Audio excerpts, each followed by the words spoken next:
Oh, you're using OBS. Okay. Yeah. So maybe people are just gonna see this, I guess. I'm not I sure. was thinking about getting OBS last night because I was trying to use a different program to do videos for YouTube instead of just using Zoom to record a video. Like I wanted to have more capability. Okay. And I Yeah. have a Mac with QuickTime, but Yeah. OBS is pretty good for like recording your background and whatnot while you're streaming. Um, okay, great. but yeah, I can't see you and I can't see myself on the screen. But whatever. I mean, I don't have my camera on right now. I Okay. just have my avatar. Do you Gotcha. see my avatar? Yeah. Yeah. Okay. That just saves me on bandwidth. hmm Yeah. It's probably. Um, you probably don't even need yours if you're gonna like share your screen. I'm gonna record it too, just because I don't know, just in case. Yeah. All right. I've live streamed once from Zoom and it worked, but I've not recorded at the same time. Yeah, I don't know. This is all new shit for me. Uh, but yeah.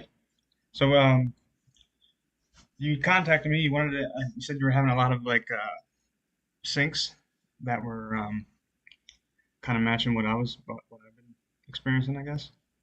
And I don't know. Can you get more into that? I guess. Yeah, I mean, it's just like the whole idea of the stuff you've been talking about. I don't know, with the magnetic, the vacuum, all of that stuff. I had been looking into like the periodic table of elements, and I started in the beginning. I was drawn to lithium, that it was the name or the letters are Li. And then I looked and I saw iron, which I have highlighted for some reason on this periodic table of elements that's hanging on my wall. And so iron is Fe, and I'm like, oh, Li and Fe, that's life, lithium and iron. And then I just got to thinking about, okay, well, iron is in the blood, lithium is also in the body, and so is hydrogen. And so are most of these elements, the ones that are actually created. And then I realized that all of the elements themselves were created from hydrogen. That hydrogen itself, if you look at the atomic structure of an atom, for instance, and like the electron um, shells that make up an atom, if you think of these shells as like rings, or rings of gravitation or force, right, where the electrons are spinning so fast that they're actually like the electrons themselves are vibrating at such a high rate of speed that they're actually orbiting around other things, and that vibration is what's creating the gravity, right? That's binding these things into this sort of orbits, and they're spinning and they're moving. And the reason that hydrogen stands above all others is because it has a perfected shell, meaning it has 8 electrons. And so it's been perfected. In essence, it's ascended, right? Because it's the lightest element, and it's the first element. And the sun itself is just hydrogen. And what happens when you superheat hydrogen atoms? You get helium. Really? And so when I was looking into this, and I was understanding that what we do when we create plasma. So, like in nuclear fusion, they take a bunch of magnets and they put them in a circle with a bunch of mirrors. They're actually magnetic mirrors. And then they flood the chamber with, I think it's 4 hydrogen atoms. And then they superheat the chamber and excite the hydrogen, and the hydrogens start colliding. And this creates helium. And then the magnets trap or contain that explosive force, right? And it creates an implosion of the force instead of an explosion. And the implosion actually creates plasma. And from that imploded energy into a plasma ball, they can derive endless energy that will never run out, because the amount of energy that was required to generate this reaction is less than the amount of energy generated by the reaction, thereby achieving, free energy or, unlimited energy. So this whole idea then, if taken into the self, where you're looking at, and I've been listening to a lot of stuff by this guy, Dan Winter, right? Yeah. I don't know if you've heard of him, but Yep, I've heard of him. Yep. Everything he talks about with implosion and consciousness, that consciousness is this implosion of like a linear wave, like a scalar wave, or I don't know, that he gets so technical and he talks so quickly. He does get really tech. I think that's exactly what John Keeley was saying. It's all implosion and vacuum. That's where I'm getting my vacuum like theory, where like all the forces is like a vacuum. It's caused by the path, like it's like the law of one, but like it's like the universal laws have a order of priority, and the number one, like the highest priority law, is the law of one, and that is like basically the law of like vacuums. You can never be a vacuum because we're all one. That's like how it breaks down, I guess. But getting well, yeah, the vacuum is actually, esoterically speaking, it would be the zero, right? The nothing, the no thing, and then you have the one, which is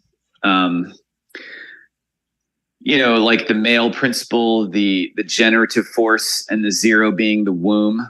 Yeah. The creative force. And then you have chaos and order. And all of these concepts are embodied within the idea of a vacuum. And,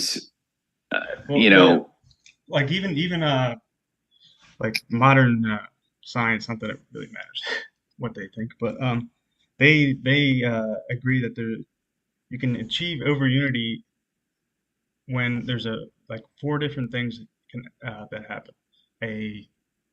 When there's air cavitation, which is an implosion, like when like oh wait, are we actually recording this, or? Yeah, I think so. Okay. You say. Yeah. Recording. But yeah, like there's air cavitation, water hammer, like something to do with like light emission. I think it's called anti-Stokes emission, something like that. And then the last one was sound, but on like a sphere. And that guy John Kelly was using like all four of them, all 4 of those like methods of over unity in one machine. And like the machine was labeled as a perpetual motion machine in the Philadelphia Franklin Institute in Philadelphia. So you bring up Keeley, and I had just been reading because I listened to your latest live stream, and you had mentioned him, and you had mentioned him in conjunction with Atlas Shrugged and John Galt. I actually watched it. That movie was bad, but I had to, for some reason I felt like I had to watch to finish it. You got to read the book though, because in the book it really to me what she was talking about, or what she was describing, was kind of like an archetype, I guess, or someone who defied archetypes or broke a mold by setting this high standard that basically the geniuses of the world were the ones that really raise the consciousness, and that the collective consciousness itself was always trying to degrade or trivialize or make the least common denominator all that was great, right? Yeah, All that was God, all that was genius was always being attacked and minimalized and, reduced down essentially. Because if you look at culture and how the extremely wealthy, like royalty, for instance, and then you watch as you go down through this class system where you get to the quote unquote masses,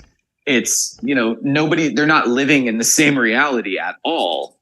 yeah, Down to the materials of their clothing and the state of their body and their health. I mean, it's just yeah. so Actually, I had on that stream. I actually did a stream before that, but I think I messed it up or something, and I didn't go through. So I did like next day I did another one, and I like forgot half the stuff I was talking about, or like I didn't mention half the stuff I was talking about. But one of the things I wanted to talk about was there's this comic called Invincible. They made it's actually a show now, um, but it's like Yeah, I think Amanda told me about that. We were in the bookstore not too long ago, and we were it's really looking in good, the manga really good. section and saw Yeah, it. it's definitely really. And the show is even actually pretty good, even though it's got some I don't know, the usual, like, I don't know, the wokeness in it. But anyway, the that comic, like, even Atlas Shrugged, I always see in like movies and books and stuff about people doing stuff for the greater good, and like Dr. Manhattan, or like they have to like, that's what Atlas Shrugged basically talk about, right? With the greater good, how they're saying we have to help the public good, or this is for the this is for the greater good or whatever. But I've never seen anything like give a solution to like get around that. And the only thing I've ever come across that gives a solution for that is that comic book Invincible. And it's like the main character like figures out that no, the greater good is not the way to go. The way to go is people have to choose to help themselves. Like they have to master themselves. They have to choose it. They have to pick it. They can't be given it. You know what I mean? And that was like the first book I came across that actually like gives a solution kind of. And I wanted Yeah, to get and into that in my last video, my last stream, but I forgot about it. I think John Galt kind of Yeah, embodies that too. yeah, The exactly. perfection of self, and by extension, once the self is perfected, or as the alchemist performs the alchemy on themselves, then they also perform alchemy externally on matter, experimenting, always pushing the boundaries, always trying to find something deeper within the process. So for the alchemist, experimentation and spagyrics and all of these things were crucial to the inner work, but the inner work was actually where they were deriving the wisdom and the knowledge of how to proceed with the external. So for instance, if we look at like John Galt, he came to a place of perfection of self, and then he felt like he was ready to create this thing. This was what he was there to do. Like his sort of purpose in life was to create this motor, and by creating this motor and showing the collective what is possible for the individual to achieve, if only they set their minds to greatness within themselves. And it was like this very, like, I don't know, some people saw John Galt as like, pull yourself up by your bootstraps, and but John Galt was also a genius. And why was he a genius? Because he had arrived at that genius somehow. And so you brought up Keeley, I think and that John Keeley's Galt is connection really, yeah, to John Galt is so apt, I think, because if you read the Keeley story, even if it's just the Wikipedia page, which is fascinating, what you really are seeing is a guy. So I just finished reading this book called The Red Lion, probably about a month or so ago. And it's basically about an alchemist going through multiple incarnations with their memory intact, but also being plagued by demons and eventually getting to a lifetime where they became a master of themselves. And that this whole cycle of reincarnation changes for them because what they did was by mastering the self, they were able to create the philosopher's stone, right? And they were able to generate for themselves an energy body, if you will, This to is so survive death with memory intact. And this is really the goal of all magicians and alchemists and sorcerers. And there's so many different ways to come at this. But I think what you see with Keely's story is it said he was a carnival barker, a carpenter, he was a mechanic, and he did some other stuff. he was Some guy, amazing at like making metal. Like he like manufactured all the metal for all of his machines. He used like certain types of metal. He was like amazing at that kind of stuff. And and he had a pattern of finding patrons to fund. Like he had this guy pay him or pay for materials for him to perform experiments, and then whatever he developed out of that, whatever patents he filed, that guy would be 50-50 ownership of the patent. So he was trying to claim that Keely's motor was half his in a sense. But Mhm. the Wikipedia article paints a picture of a guy who is getting people to give him immense sums of money. First of all, he's 35 years old, virtually unknown to anyone, and he shows up at 1422 North 20th Street in Philadelphia, which intersects, it's a corner. It's one of those like sharp angled corner addresses where it meets Master Street. So that's where his workshop was at 20th and Master. Right. And so there he decides to display something to people.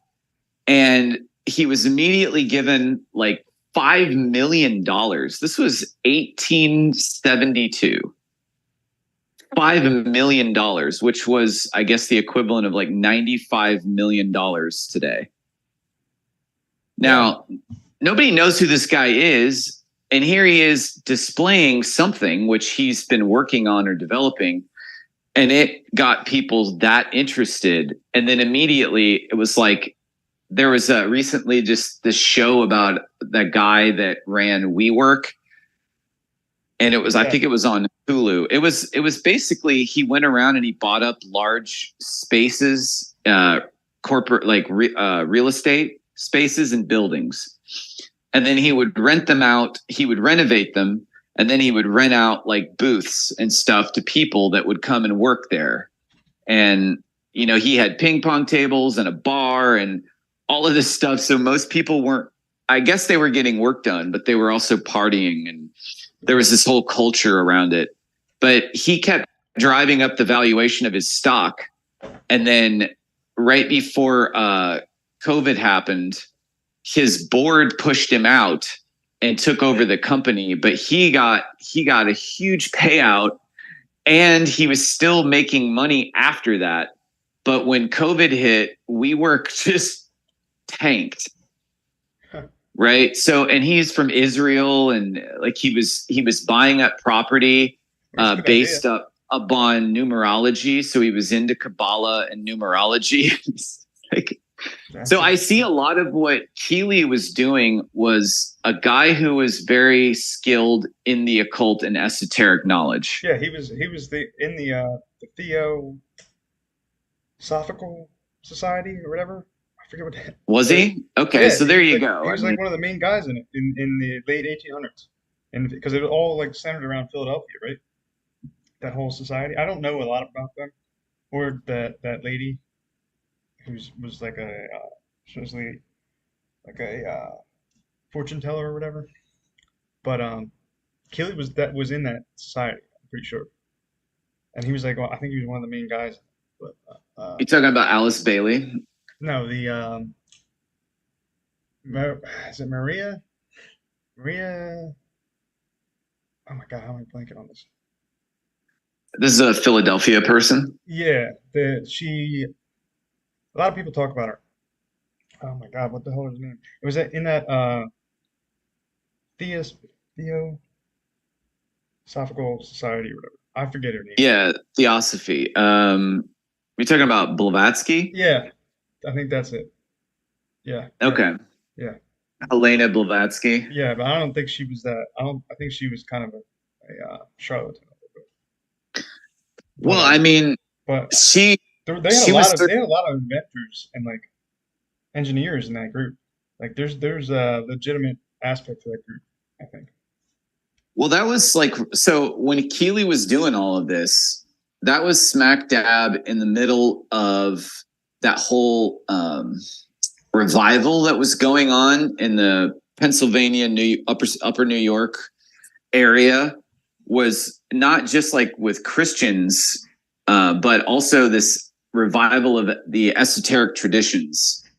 So Blavatsky, the Theosophical Society was part of that. Yeah. You had Edgar Casey. You had the Steiner.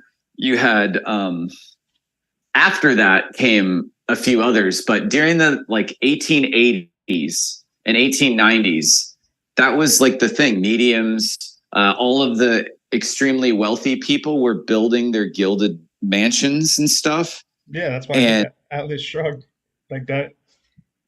I watched the movie, so I don't know if the book um, has it set in the early 1900s, but I think that's when it actually happened, and I think they actually did do something like that. But it was Keeley was John Gall, I guess. because yeah, the motor actually never gets released, right? I Yeah, mean, yeah, Keeley is written off as a fraud yeah. and a con man and a charlatan, Hmm. but he was able to demonstrate certain things that other people claimed it was just compressed air or that it was an illusion or a trick. But I think that Keeley he had so much money. What was he doing with all of that money if he wasn't actually doing something? The book that I was reading on it, written by Dale Pond, he has an awesome lecture about one of Keeley's motors, and he gets into some stuff that's like crazy. It's one of the best lectures I think I've ever watched on YouTube. I posted on my channel actually. It's called the Basic Principles of Sympathetic Vibratory Physics of John World Keeley by Dale Pond. Dale Pond's the guy who figured it out, and yeah, like they in one of Dale Pond's books, he talks about this group called the Syndicate that contacted Keeley and got him. They took him to like a quarry or something, and he had this device called the compound disintegrator, where he would match he had a certain tuning device. He would match the tuning device to the rock, to like the quartz crystal or whatever, and it would match. It would like sync with it, and then he would put that like frequency into his compound disintegrator machine, and it would like match that, and then he could match the resonant frequency of the rock, and then he would slowly like move move the frequency like up or down, and like slightly push it out, and then it would just disintegrate all the rock crystals. Like the matter would just fall apart, and then all that would be left was like the gold and the minerals in that rock in the quarry, and they paid him a crap ton of money, and then right after that every single gold mine, every single mine in like America was bought out by this group called the Syndicate. And I've been watching this guy called the Archivist, and he looks at old newspaper articles, and he said a couple times he mentions that I keep seeing this group pop up called the Syndicate, and he said he thinks it's the not it was the Germans, it was the good Nazis or whatever, like the ones that had to escape and got painted as bad, I guess, not the actual bad ones. You know what I mean? But I mean, it sounds like BlackRock, yeah, you kind know, of. modern day BlackRock. And Black Rock, that's don't they the Muslims worship a black rock? I don't know. Yeah, the Kaaba stone. Yeah, and isn't that it's a meteor, right? Meteorite, apparently. Supposedly. I mean, if you think about here's the thing for me, like when I'm hearing this story, what I'm hearing is that like whatever Keely was doing, he knew what was going on, but he understood too that he couldn't truly explain it to people who whose consciousness wasn't really ready for what he was dealing with. Yeah, I don't think Because we're ready for it back then.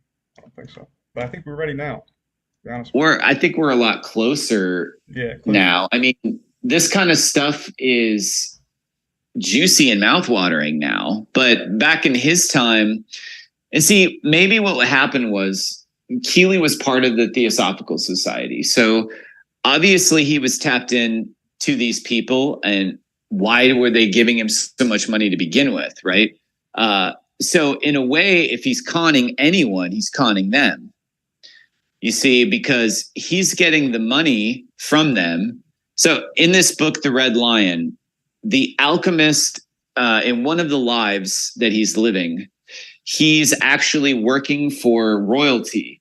He's going from like kingdom to kingdom, and the king will hire him as an alchemist.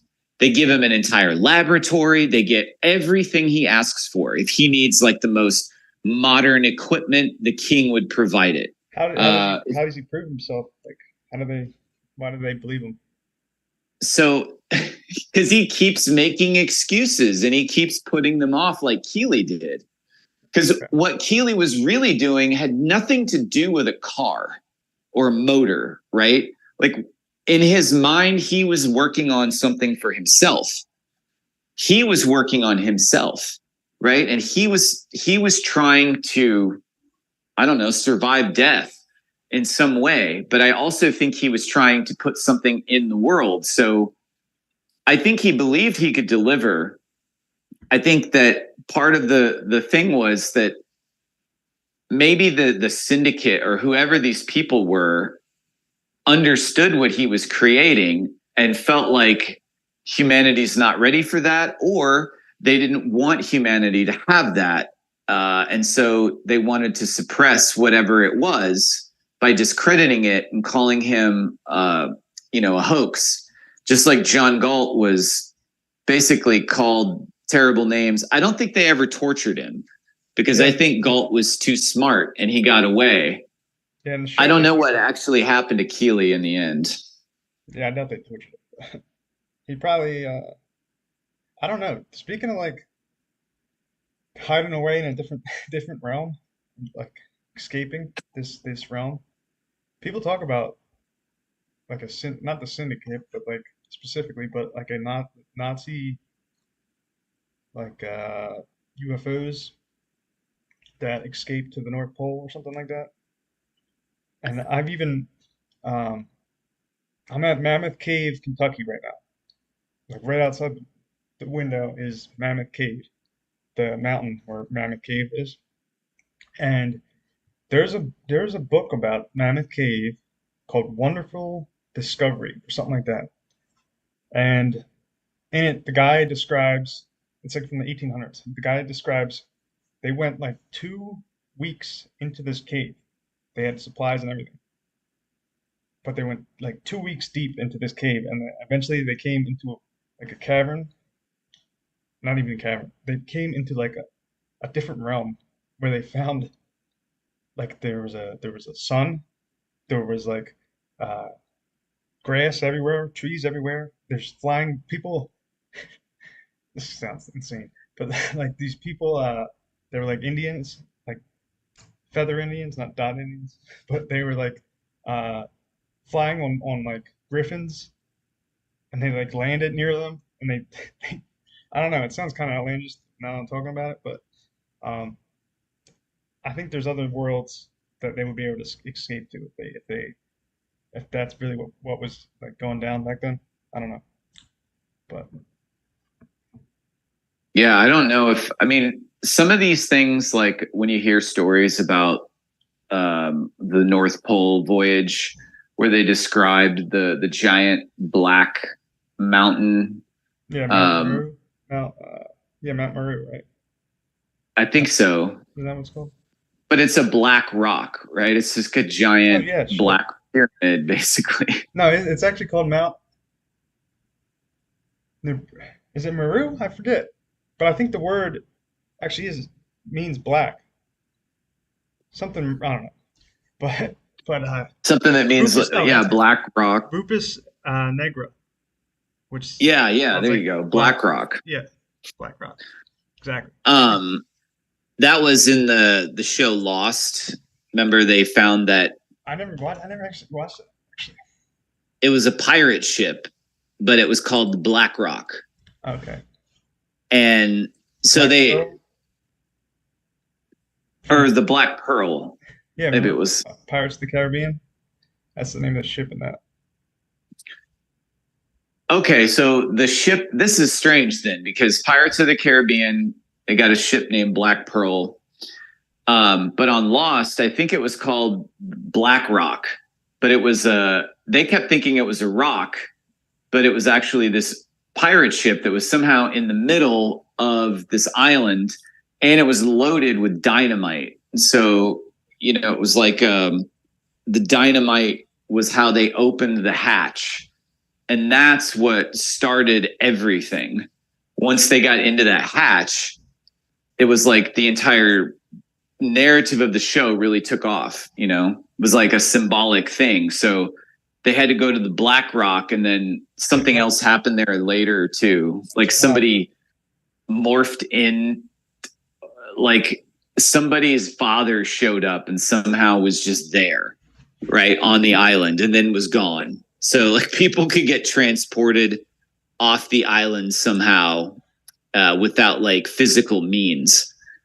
So like if there's people living under the earth, I mean, did you? Maybe maybe it's about your vibration or your energy, because. But there's stories of not the Hindus, but the Tibetans, right? They have the Hyperborea story, right? And then you have hollow earth theory and all of these other things that kind of speak to that there being places within the earth that are, I guess, like other worlds with sky and everything. Yeah, like my last live stream, I think it was my last one, I talk about this comic I used to read. It was like on a hiatus for a while, and I just happened to look it up to see if it was back. It had a bunch of new chapters, so I was reading it, and it's called Tower of God, and it's like it's like it's just tower, like the Tower of Babylon, basically, and Tower of Babel, and each floor is like an entire world, and the goal of each floor is to figure out how to get to the next level. And that sounds a lot like real life, if you ask me. Like it's a get out of the Matrix kind of. I don't know. Like there's different. You're always in. I don't know. It's interesting that all these things are kind of connected right now. Yeah, I mean, and then even in that comic, it's like there's 10 families that run the tower, and they have names like Jihad is the number one guy. Like I don't know, Muslim Jihad. They pray to the Black Rock. Then you have another one of the guys. His name is Khun, Khun, which is one of the dudes, one of the families that was that started the what the hell is that island? Jekyll Island. He was on Jekyll Island and made the Federal Reserve. So it's like one of the ruling families, basically. I heard that first from that comic. I don't know. There's so many like connections. If you look at like the ancient Vedas and some of like the esoteric writings of I don't want to call them Muslims because they're not. They're just Islamic esotericists. That's right. But That's what I meant. the meteorites and stuff have always they have a certain energy to them, like Moldavite, because they weren't necessarily on the earth before. And we don't really know where they come from. At least I don't. I'm sure somebody does. Because what are they is actually like a living entity with information. And that's what that energy is. It's information. So a lot of these meteorites are coveted, especially by certain people, to use for certain things, because the energy within these crystals that come out of these meteorites is just unique. And so they know how to manipulate and work with that. And I think a lot of those, that they're like entities in and of themselves. Like you could communicate with them and interface with them. So yeah, I mean, the Kaaba stone being a meteorite or being this sort of entity that is worshipped, the energy itself, like the rotation even of the people around the stone in that counterclockwise motion, just constant. Like, Saturn, like that storm on the top of Saturn that they say is on the top of Saturn. It's a cube. Right. And what's that? Saturn, the sixth. The hexagram. Yeah, exactly. But Saturn is alchemically lead and associated with, I believe, the root chakra. And Sauron, Satan, Santa, Sargon. It's like all the Soros. I don't know about Soros, but the rest of them. I don't think it's like bad. It's not like evil. It's like it's the archetype for like domination. I don't know, not domination, but like manipulation maybe, or like mastery. Not like I don't know. Most sources, no, I have been reading. Like we got the whole, but like we were gifted the whole set of Carlos Castaneda's books just recently, and I'd already started looking into Toltec dreaming, like lucid dreaming techniques and the mechanisms that the Toltecs used, like their shamans trained in. Like basically, it's the same stuff that Don Juan is teaching Carlos Castaneda, and it's. I mean, like these sorcerers, the way it's actually presented in Hollywood, it's like they're wearing these robes and they can shoot stuff out of their hands. And a lot of that is probably true, but there's very few of those people. And you see these more in the East, where like in the Chinese tradition with the I Ching and Qigong, there are Qigong masters that can set things on fire with their hands from a distance, or stop people in their tracks with just energy. What was that movie? Crouching Tiger, Hidden Dragon. I think that might have been actually somewhat true. The way that they're moving in that back in the day. Yeah, because way older time. That's what always made me think about this was the martial arts movies always used to show the people flying. Yeah. Or able to like walk up walls with very light footsteps and almost defy gravity.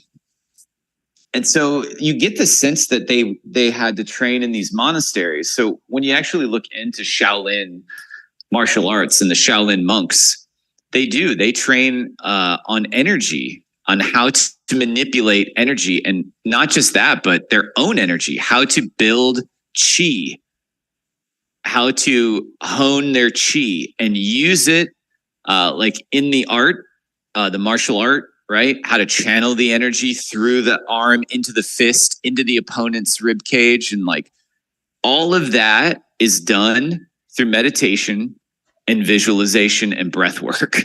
and movements, and like practicing certain katas and different rote movements that are tied to it, like different energies representing different forces and mechanisms to train the unconscious so that they could actually slow down time in a moment, right? To see a fist come by and then to move and strike. It's like everything is very slowed down because they're in the moment, right? They're moving with the moment, and instead of like witnessing it happen, right? Like I don't know how to describe it, but this is also what all of the alchemists were doing.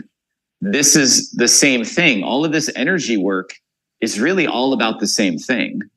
And there are people who have achieved a state of mastery, and they call them masters or grandmasters. And these people have been able to demonstrate a control over the 4 elements within themselves. And so, you know, it is possible to levitate, to shoot electricity out of your hands, to start fire, and do all of these things because it's just energy. And the shamans always said, to Carlos, Don Juan was training him to see the energy. To see reality is to see energy. And that is what the training is about, is to be able to actually see it so that you can interact and master it. Yeah, like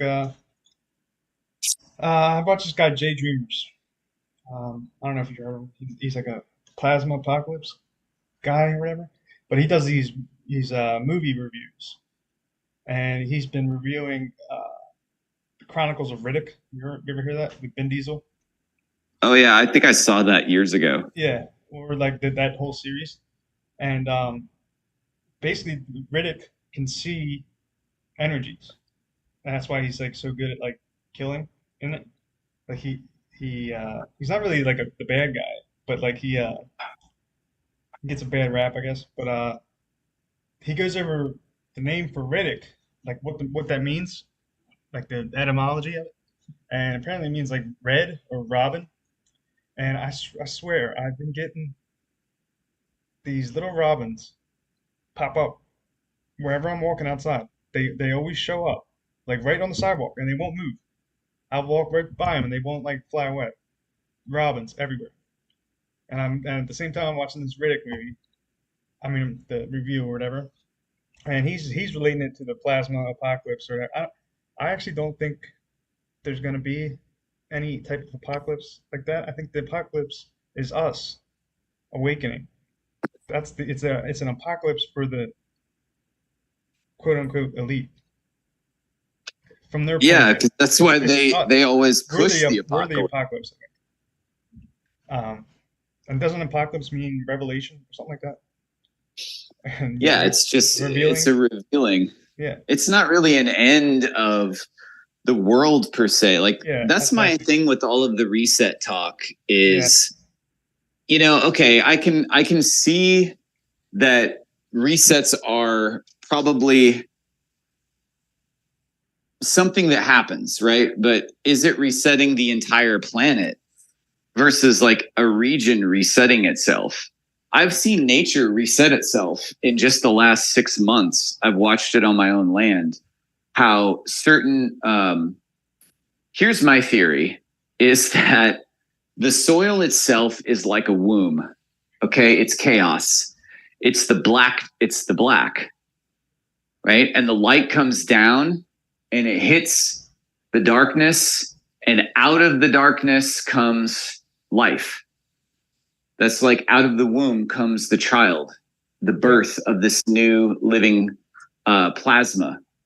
And so the rain is sending down information that's being charged in the clouds. yeah, The lightning is coming actually from the earth itself back up to the sky.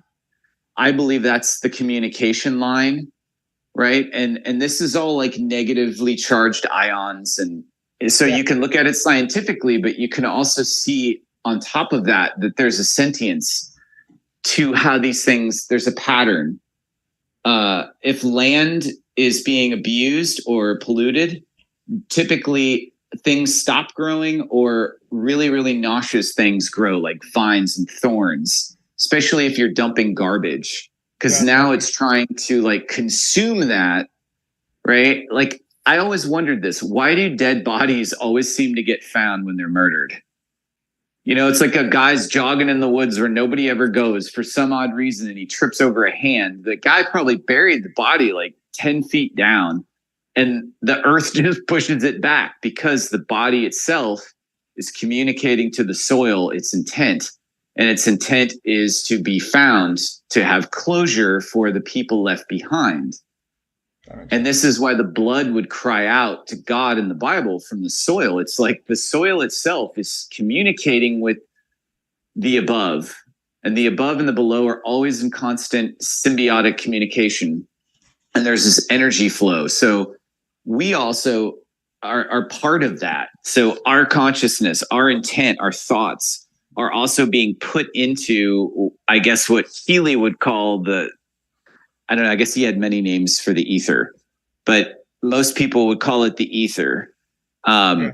And if you're talking about a vacuum being the absence of ether, is that possible I to don't think it is. create an artificial womb?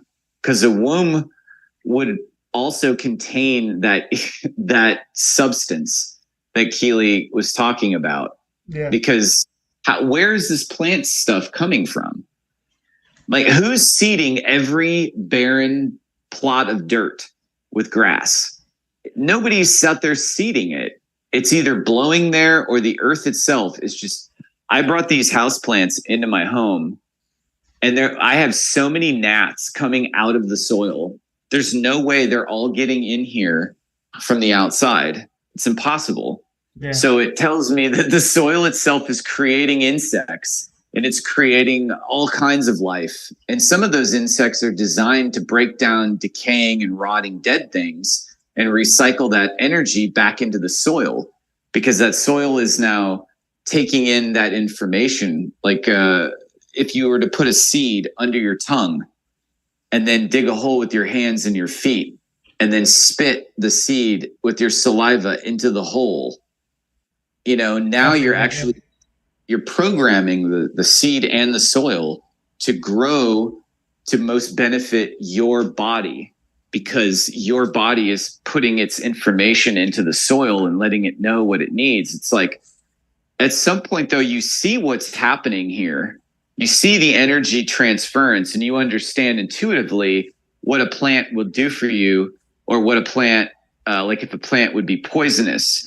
You could see what your opponent is going to do before they do it, because the energy, the thought, the intent would precede the action. And if you can see the thought or the thought form as energy and intuitively know what it means, they're going to strike with their left hand, or they're going to feint and then strike with their right. And you can see almost the thought that's happening preceding the action. And then you can move and counter. And there's so many other applications to being able to see energy and understand what's happening in a way that is beyond another person's conception, and Yeah. that you would be considered like a god. Yeah. Like a couple things. I gotta write this stuff down so I can tie it all together. But I'll start with the idea of like the elements and synchronicity. I think, and like how I think electricity is the one of the four elements. It's the element of earth. And what's like the most important thing about electricity is that you're grounded, and the ground is the earth, right? So electricity is kind of like the element of it applies to the earth, and I think humans are meant to see the elements as there's only like five. There's fire, earth, wind, fire, water, and ether. But chemistry is like it's like a language for demons almost. Like it's a lower level language, and it doesn't mean that it's worse or it's not like accurate. It just means it's like lower level. Like in computers. There's like you can go down to like the binary code or like a machine code, but or you're the human and you're like the operating system. Like you The don't even lesser keys of Solomon. yeah you don't even deal with the actual code. Um, but like from the demon's standpoint, it's like it governs like one little instruction or something, like one little process. But then if like say someone's playing a video game and the code is supposed to do something like Tetris, like from the demon standpoint, it would be uh like if a demon was waking up, they would be like, why are all these bricks seem to be falling in this certain spot, like in Tetris, and they keep like lining up and then disappearing, and it's almost like someone's controlling the bricks. And from their point of view, I think that's kind of like what synchronicity is. It's like, what if when we're seeing synchronicity, it's really just someone playing the game from a higher level? I don't know. And then to tie that into uh, what you were getting into with intent, my other point is yeah, I've heard about guys that can actually do that, and they I don't know, it's kind of controversial to say, but I know there's this one guy. He was a sparring partner for Michael Moore. His name's George Povicic, and Michael Moore was the world heavyweight champion boxer for a few years until he lost to old George Foreman. When George Foreman came back, Michael Moore is the guy he upset, and George was a sparring partner, and George has he rolled with like three of the Gracies in Brazilian jiu-jitsu, and he's done like 20 different martial arts. He's like five black belts. He's done it for like 35 years, and he goes to meet this Russian guy, Vladimir Vasilev, and he says the the Russian dude made everyone he's ever fought rank amateur, right? Because the guy he's like fighting the guy was like trying to fight the mirror because he could read my intent and I couldn't do anything to him. It was like impossible to even touch him because he was reading. He was no, he knew what I was gonna do before I thought about doing it because he was reading his intent. And to the like seeing the energy thing, I don't know if that guy can see energy. It's kind of different, but I've heard of a guy. His name's Jonathan. Uh, Kind of disappeared like 10 years ago, but he talks about having his veil dropped, and he's like, "Trust me, you'll know when the veil drops." And he talks about like he can see entities, and he can see the energy, and he's like, the TV is like all etheric, everything's etheric. He could see everything in etheric. I don't know. I also think that's why when we're kids, like why kids have bad vision, bad eye vision. I mean, it could be the food and the uh, the vaccines, but I think that's like a way for your for the realm or like your mind to protect you when you're a kid. That's why you get the bad vision when you're a kid. I don't think kids like why would a kid have bad vision? It's so weird to me. But I think it could be like a protection mechanism so that they don't see the veil because they're not ready for it yet. I don't know. But yeah, that's my couple points there. Yeah, I mean, I think that you could say that opening your third eye could allow you to see those energies, or taking certain substances could also achieve that effect. But there's also other things going on with like the pharmacological route, right? So now you're interacting with a plant.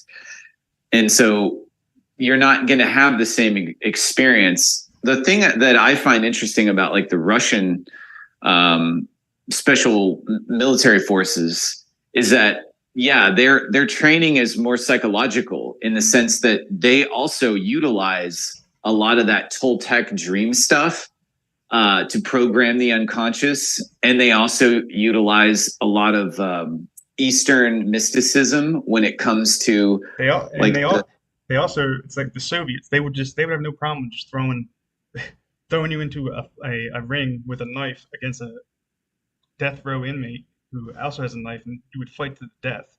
And they would do that. Like that's some of the training that they would do, the Soviets. So I mean, they also had that going on too. So it's not normal training, basically. oh no, and it has to be pretty intense, I would say, especially if you're going to become a master.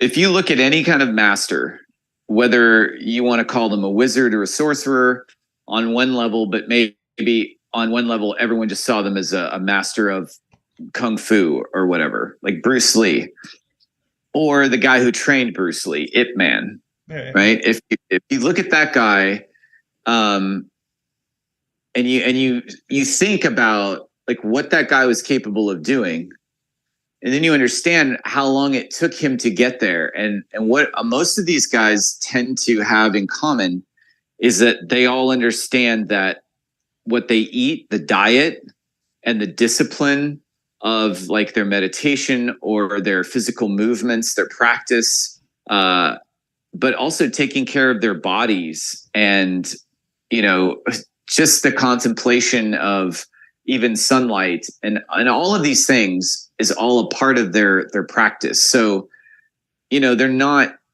running around getting drunk and smoking and eating crappy food and then going out and, you know, performing these amazing feats. I think a part of that Because I would, is belief system.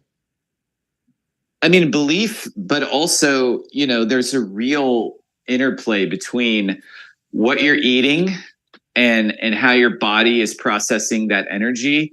Like when you get your energy up, your chi to a certain level, and you start raising the vibration of your energy itself to where, you know, like they always depicted Moses having horns coming out of his head, Really? but it's also, yeah, we were at a thrift store the other day, and there's a little statue of Moses sitting on something, and he has horns coming out. And you can find it. I mean, if you Google Moses horns, you'll see it. But it's also that crown of thorns, or the 1,000 points of light, or the 1,000 petaled lotus. This is where I think visible light actually emanates from the crown chakra, and that it actually looks like a crown Or halo. or lights or horns or a halo coming out of the head. Yes. And so the saints themselves could have actually displayed this light, and that maybe that light is visible to some and not all. I don't know. But when they get to that state of consciousness, they're actually like, they don't, a lot of them could be breatharian in the sense that they didn't need to eat a lot of food. You know, Yeah, they drank some water or ate some food, but they didn't need it because most of their sustenance came from mana, which I guess you could call it prana or chi, but being able to harness that energy to actually give your body nutrients from light instead of food, because now you're capable of achieving energy like plants do, right? The sun is all the plant needs in water.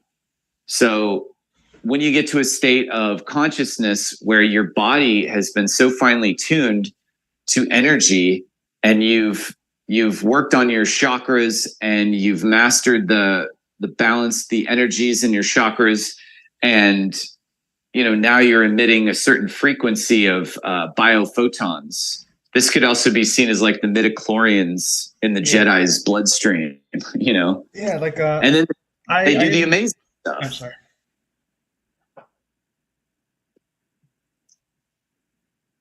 Yeah, like I guess I'll go. Like with the chakras and the Oh, hey, I think the live stream went down. Only 1 hour allowed, somebody said. Yeah, but we're still recording, so. Yeah, still recording. So Shit, I put it to six Yeah. hours. I put it to 6 hours. What the hell? Not that we were gonna talk for 6 hours, but that's weird. I even signed up for Zoom. That's a pain in the ass. Um, Well, but as long as it's still recording yeah, somewhere, we can keep going. all right, yeah. But yeah, with the breatharian, um, when they're not eating right, and with the chakras, when your stomach doesn't have anything to do, like it doesn't have to like process anything. It's easier for the chakras to flow up through like the whole body, right? So by not eating, Yeah. fasting is kind of elevating the chakras, basically. That's what I think. I think that's true because yeah, I mean the amount of energy it takes for you to digest food. Yeah, digestion. Yeah, That's why fasting always puts people into like higher states or altered states of consciousness. yeah. And Not always, but always had something. It kind of feels off that we eat other things. I don't know why. And I don't want to sound like a dirty hippie, but it feels like we shouldn't be eating other creatures. I don't know. Maybe it's just this. I tried asking like the creator or whatever, and the the the message I felt like I got back was it's cycles.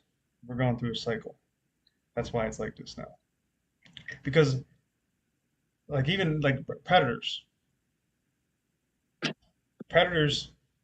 if predators exist and they're way more in tune with nature than humans are, and they eat other animals, then I think it is like a cycle thing. I don't know, but it always felt like off. I mean, I just had a burger, so I mean, it's not like it's bothering me that much, but it does feel off a little bit. but certainly I guess it's about energy. If you got like an animal consciousness, if you will, right? Like more of a survival consciousness, Hmm. That makes then sense. certainly like being a predator, like an eagle, is always seen as like a symbol of freedom, but it's a predator, Yeah, just like a lion is a predator, but he's the king of the jungle. So even though they're predators, they're still,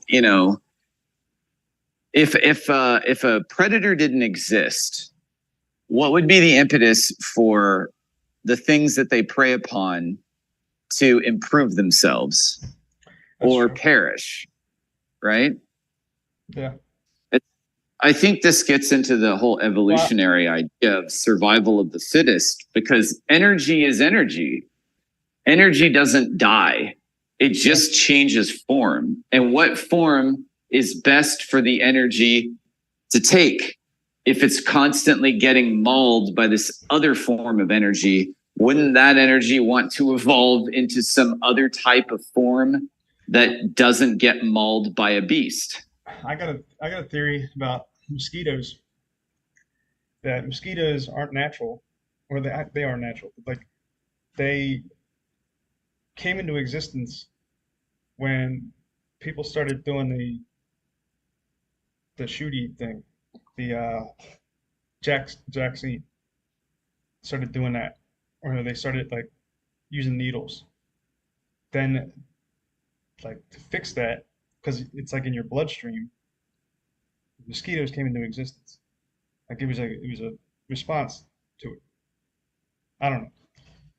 That's what it seems Well, like. when was the first one created? Because I remember hearing a story about how when the British were when they were building the Panama Canal, apparently so many people were dying from, I guess it was yellow fever or Well, whatever the mosquito borne disease was down there. I think that's all. These British, I don't know. I'm starting to think uh, that most of that like Zika and yellow fever and like what would they give the the Indians, the chicken pox or smallpox. I think all that was really the I can't say the word. You know what I mean, right? The jabby jab. Yeah. But yeah, but I Yeah. I think mean, that's why the it could mosquitoes have showed up. been, You know what I mean? but they went to the natives that were down there, and I guess this was sometime in like the 1800s, maybe early 1900s. So maybe it was already around. But they asked them how come they didn't die from the same thing, and it was because they drank the tea made from a bark of a certain tree. And so they took this bark back with them, and they discovered that one of the main component that gave it its extreme bitterness was quinine. And so they isolated the quinine and were able to figure out that the quinine somehow counteracted whatever the mosquito was doing.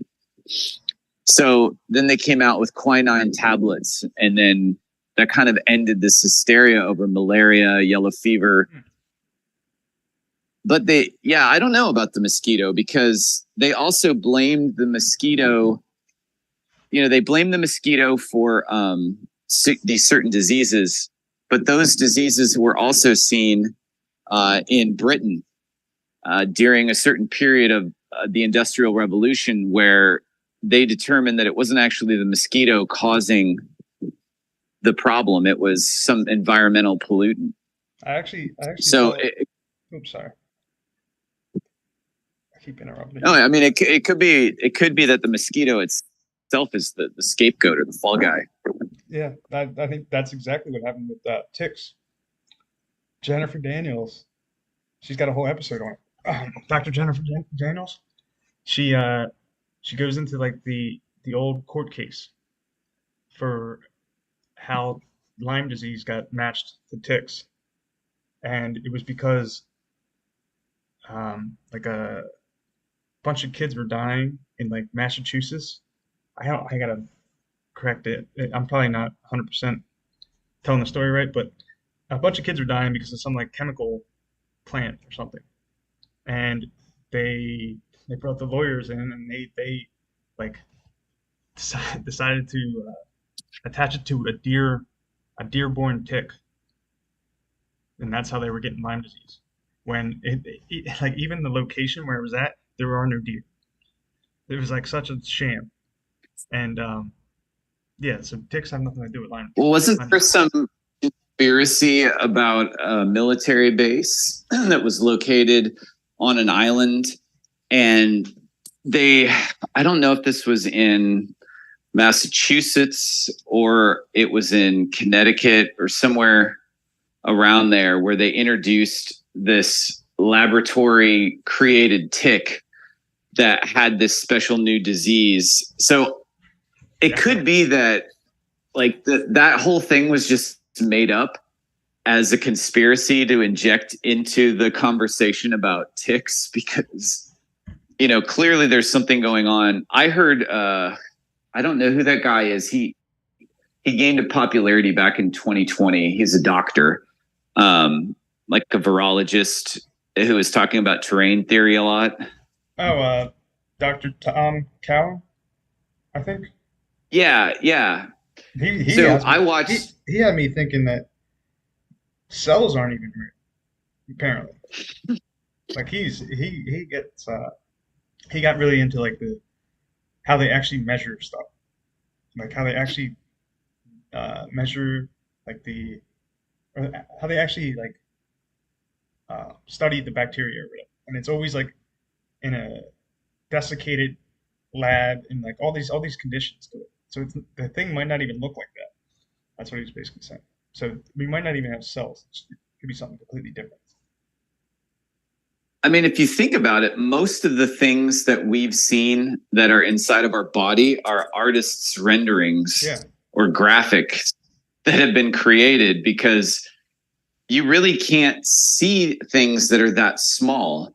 You can only hypothesize their existence based on the evidence that they exist, even though you can't see them, like ghosts or energy or whatever. It's like you may not be able to see it, but you can see the effect of its existence. Yeah, like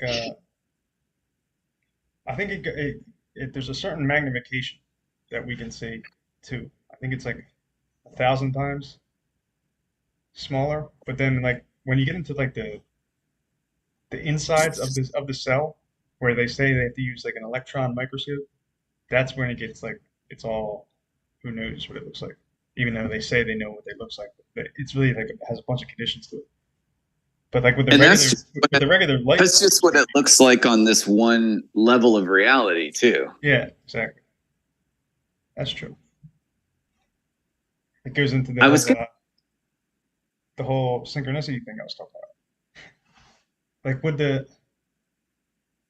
would like a heart cell start thinking like, hey, why are we pumping or making like, you know what I mean? Like I feel like on that scale, I also yeah, I don't know where I'm going with that, but I also think on that scale, time and like space is completely like it's scalar. Like it matches whatever your size is. Like I think that's why everyone knows that a dog year is 7 years. I mean, yeah, one human year is 7 years for a dog. And if you look up the size of a dog in comparison to a human, on average, it's like 7 times smaller on average. So So the so the like blood itself, the blood itself, size determines like the I don't know. Go ahead. the blood itself is what is creating the body. Like the blood contains the DNA, and whether or not DNA looks the way it's presented, I would imagine that you can see DNA in an altered state of consciousness in a very similar fashion, right? You would experience it as this sort of spiral staircase or spiraling ladder of sorts. But those DNA being within the blood itself, and the blood coming from the earth, meaning that the red clay, the earth that was taken by the angel to create man, and then breathe life into. There's a story in the Islamic tradition that God actually sent angels to the earth, that the earth was a living being, and that God could not create man without getting this special clay from the earth, from the mother, the womb. And he sent 4 angels to go and retrieve this clay, and the earth informed the angels that God was not allowed to have it for the purpose of creating a man. And that if they were to take this clay, that clay would be cursed.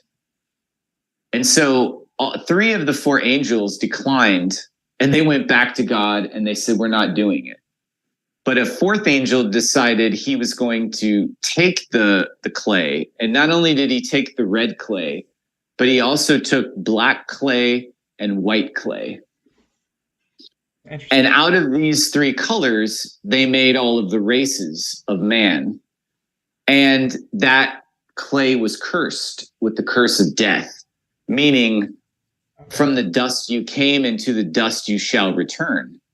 So we cannot keep the body. The body belongs to the earth, and that is the blood. That is the heart isn't actually pumping the blood. The blood is actually being pumped through like pressure or force. Yeah, I think right? It's a vacuum thing. Like vacuum cavitation. Like Healy. Yeah, vacuum cavization. There you go. And that's being caused by the vortex of plasma that our consciousness is actually generating in a field inside of our head, right? And so you have these 2 hemispheres of the brain, which are the physical representation of that toroidal donut, that plasma. But the energy that you cannot see is also creating that auric plasma donut around your body, that toroidal thing we call an aura. And so all of this is there, you just can't see it. So that vortex of energy is that creating that path of least resistance, where when neurons are fired like lightning going up, right? It's just you're creating pathways when you practice certain movements. Like you posted that video about the guy practicing the 10,000 punches. Yeah. And Yeah. it was just so profound that, you know, doing that and meditating on the movement and just it became so ingrained that Yeah. Like, he could do 10,000 punches in an hour, but he had this amazing strength and quickness and ability. yeah, because it was like he did it to the point of like insanity.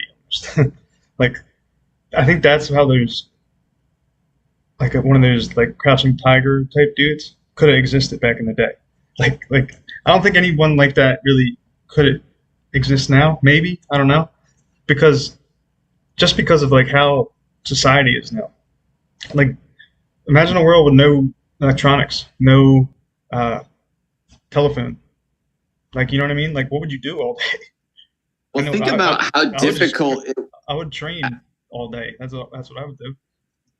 when I when wouldn't you go on get like a, to a you know certain what I mean? state where you can fly and you can do all of these things, and you're literally living in a different reality. You're living in another dimension of a vibration. And Yeah, so if you're in that, why would think about the challenge of being in this reality yeah, and then showing people your abilities when you could be off living eternally in another space where you don't have to deal with the physicality anymore, the limitations of human consciousness where it's at.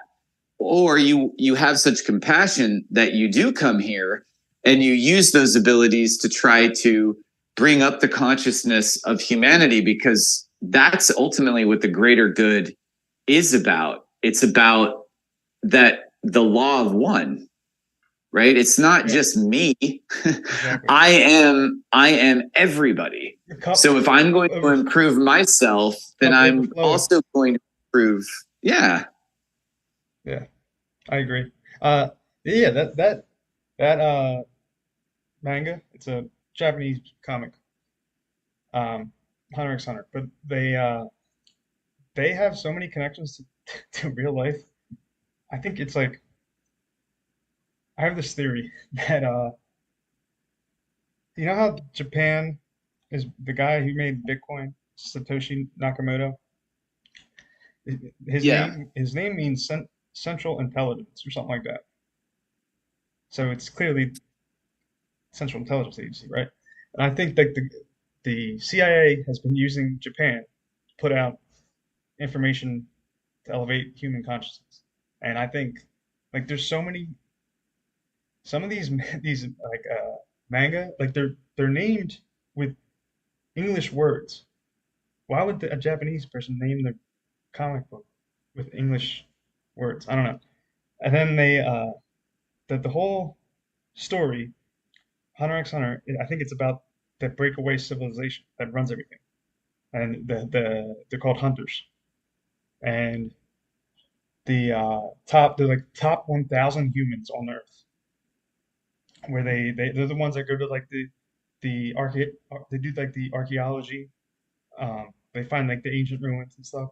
They they're all like millionaires. They're like the John Galt's type people, and they all can use Aurora and see Aurora and the entire like magic system of the comic. I could talk about this comic forever, but the entire magic system of the comic is basically um, contractual conditional beliefs systems. Like the on like an underworld level, there's a this group called the Phantom Troop that is run by a guy named Lucifer, and he has 12 uh, people that like he has 12 members of his group called the Spider, and they each like represent like a I don't know like a family. Like one dude is named Franklin, and he has a pyramid on his back, like the dollar, America. One and his powers is he shoots bullets out of his fingers, something like that. Like a American would definitely be like that. Um, then there's like a samurai dude, a I don't know. It's like the Illuminati family, basically, run by Lucifer. I think I don't know where I'm going with this, but they that has a ton of connections to real life. Like even to the point that it has something called like the Big Five or something. I mean, they have a treaty where they can't venture outside of their realm to pass the ice wall to the Dark Continent, they call it. Every country has a treaty that they can't do it because every time humanity has tried to do it, and they showed like pictures of like Egyptian hieroglyphs and stuff, people that did it in the past, some like calamity came to Earth. That's why there's a treaty that we can't go past Antarctica, or a calamity would happen, maybe. And then you have to like do all these conditions to get permission to go through the ice wall. And I think that's what's happening right now in real life. Like people are starting to like figure this out, and they want to go past the ice wall, but you need permission. You need to you need to be qualified. You need to have your basically we're not we got to get spiritually ready to do it. I think that's where I want to go with it. But I don't know. I could talk about that comic forever, but yeah, that's right. Yeah, I mean, there's so many things in these. It's not just that one. There's several of them, but Yeah, there's a bunch. It's fascinating. When I went to the bookstore, and I hadn't been to like a bookstore not I don't know, about a year or so, but Barnes and Noble or one of those types of bookstores, they didn't typically have an entire section of the store, not just a shelf, but they had 10 or 12 shelves dedicated to manga. Yeah. They had one tiny shelf of graphic novels, and everything else was wall-to-wall manga. And they're always packed with girls that have like pink or green or blue hair. Yeah. And it's fascinating that most of these mangas are consumed by American readers versus like Japanese readers. I looked it up, like what the highest selling American comic book it ever was. I forget what it was, but it was like 70 million copies sold, something like that. The most famous Japanese manga, it's called One Piece. It's about going to Rufus Negra and going down, like that's literally what it's about. Going to the North Pole, to Mount Meru, and going to other realms. That's basically what it's about. I mean, they're all pirates. It's about pirates. Like you have to do it as like a pirate because the government won't give you permission to do it. Anyway, they had 500 million copies sold. 500 million, and no one actually buys this comic book. Everyone that I know reads it online for free. There's all kinds of websites you can read this online for free. So there's so many people I think that read this. I don't know. I think the main reason why is because it's not woke, and like it has good, like it has heart to it. Like I feel like comic books, no, they don't have heart to them anymore. Like that's what's missing in like TV shows and like all modern TV shows and whatnot. It doesn't have like heart. But these Japanese comics, they do. I don't know. I think that's why people are drawn to it, especially children. I remember when I was like 6 or 7, when I just started playing football as a kid. I would hide under my parents' bed to watch Dragon Ball Z just because I was obsessed with it when I was a kid. Like those Japanese shows are like really addicting for kids, and it actually teaches pretty good values, even though it's like kind of weird with the Japanese perverts and whatnot. But I don't know. I had the opposite when I was a kid, and I remember when Japanese animation was coming into American markets. Right around the time it came in, I guess I'm probably a little bit older than you, so maybe I was at an age where I wasn't into cartoons anymore, really. Hmm. So when Japanime, as they would call it back then, came in, I can see that. I always thought it was just irritating. Yeah, no, Like, like why do the characters always talk like this? And yeah, the way they presented Japanese culture was like this big clown show joke where yeah, everyone's like little tiny children with little tiny backpacks made out of pleather, yeah, and they everyone giggled, and it was silly and giggly and bright and cuddly like stuffed animals for adults. And yeah. I thought this is the most bizarre shit I have ever seen. So I always stayed away from the the Yeah, like Japanese. I was like the only one out of my friends that ever got into any of this shit. Like my friends would probably call me a FAG if they knew. Uh, like I watched this. I mean, who cares? No, but like yeah, none of them. I was like one of the only people that ever got into it, I guess. And the first one that I got into was Dragon. Yeah, the Dragon Ball. It's about a dude that he has spiky hair. His hair goes spiky when his aurora goes up, and he's like a martial artist. I don't know. And if you think about it, when you get the prickly goosebumps, what happens? Your hair spikes up, right? And I don't know if you ever gotten the prickly goosebumps in a like sporting event or like when you're working out or running or something. Oh I yeah, I always it's like the go energy. wait, yeah, it's just like a surge energy. Like you exceed your limits almost. So it kind of would feel like, and if you look at cats, like there's cat videos of cats like like petrifying alligators, like giant alligators, because the cat will like spike up its hair, like prickly goosebumps, the alligator would like sprint away. And it's like I think it's like a aurora spike type thing. That's why you can like break your limits. Well, I know when I'm doing certain breath work that after a pretty short period of time, especially if it's like 5 seconds, if I'm doing 5 second breaths, um, I start to feel tingly in my extremities, and then I can start to feel like a fuzzy, like a buzzing over my head, but not on my head. It's like beyond. So I can actually start feeling or sensing my sense of self beyond my head. Uh, and it's weird because I can feel like a halo or an auric field in front of me or over my head that's above my hair.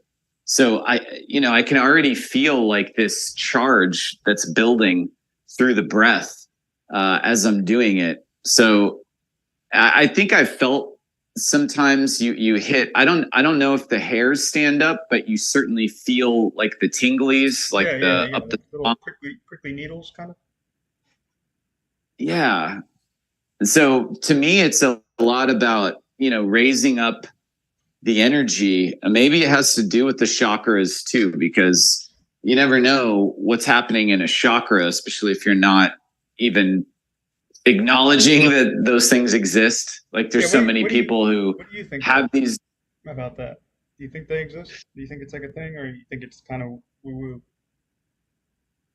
the chakra I stuff? think they exist because many people have reported actually seeing them, and that they are in fact a colored, like swirling vortex, I've actually thought that. basically.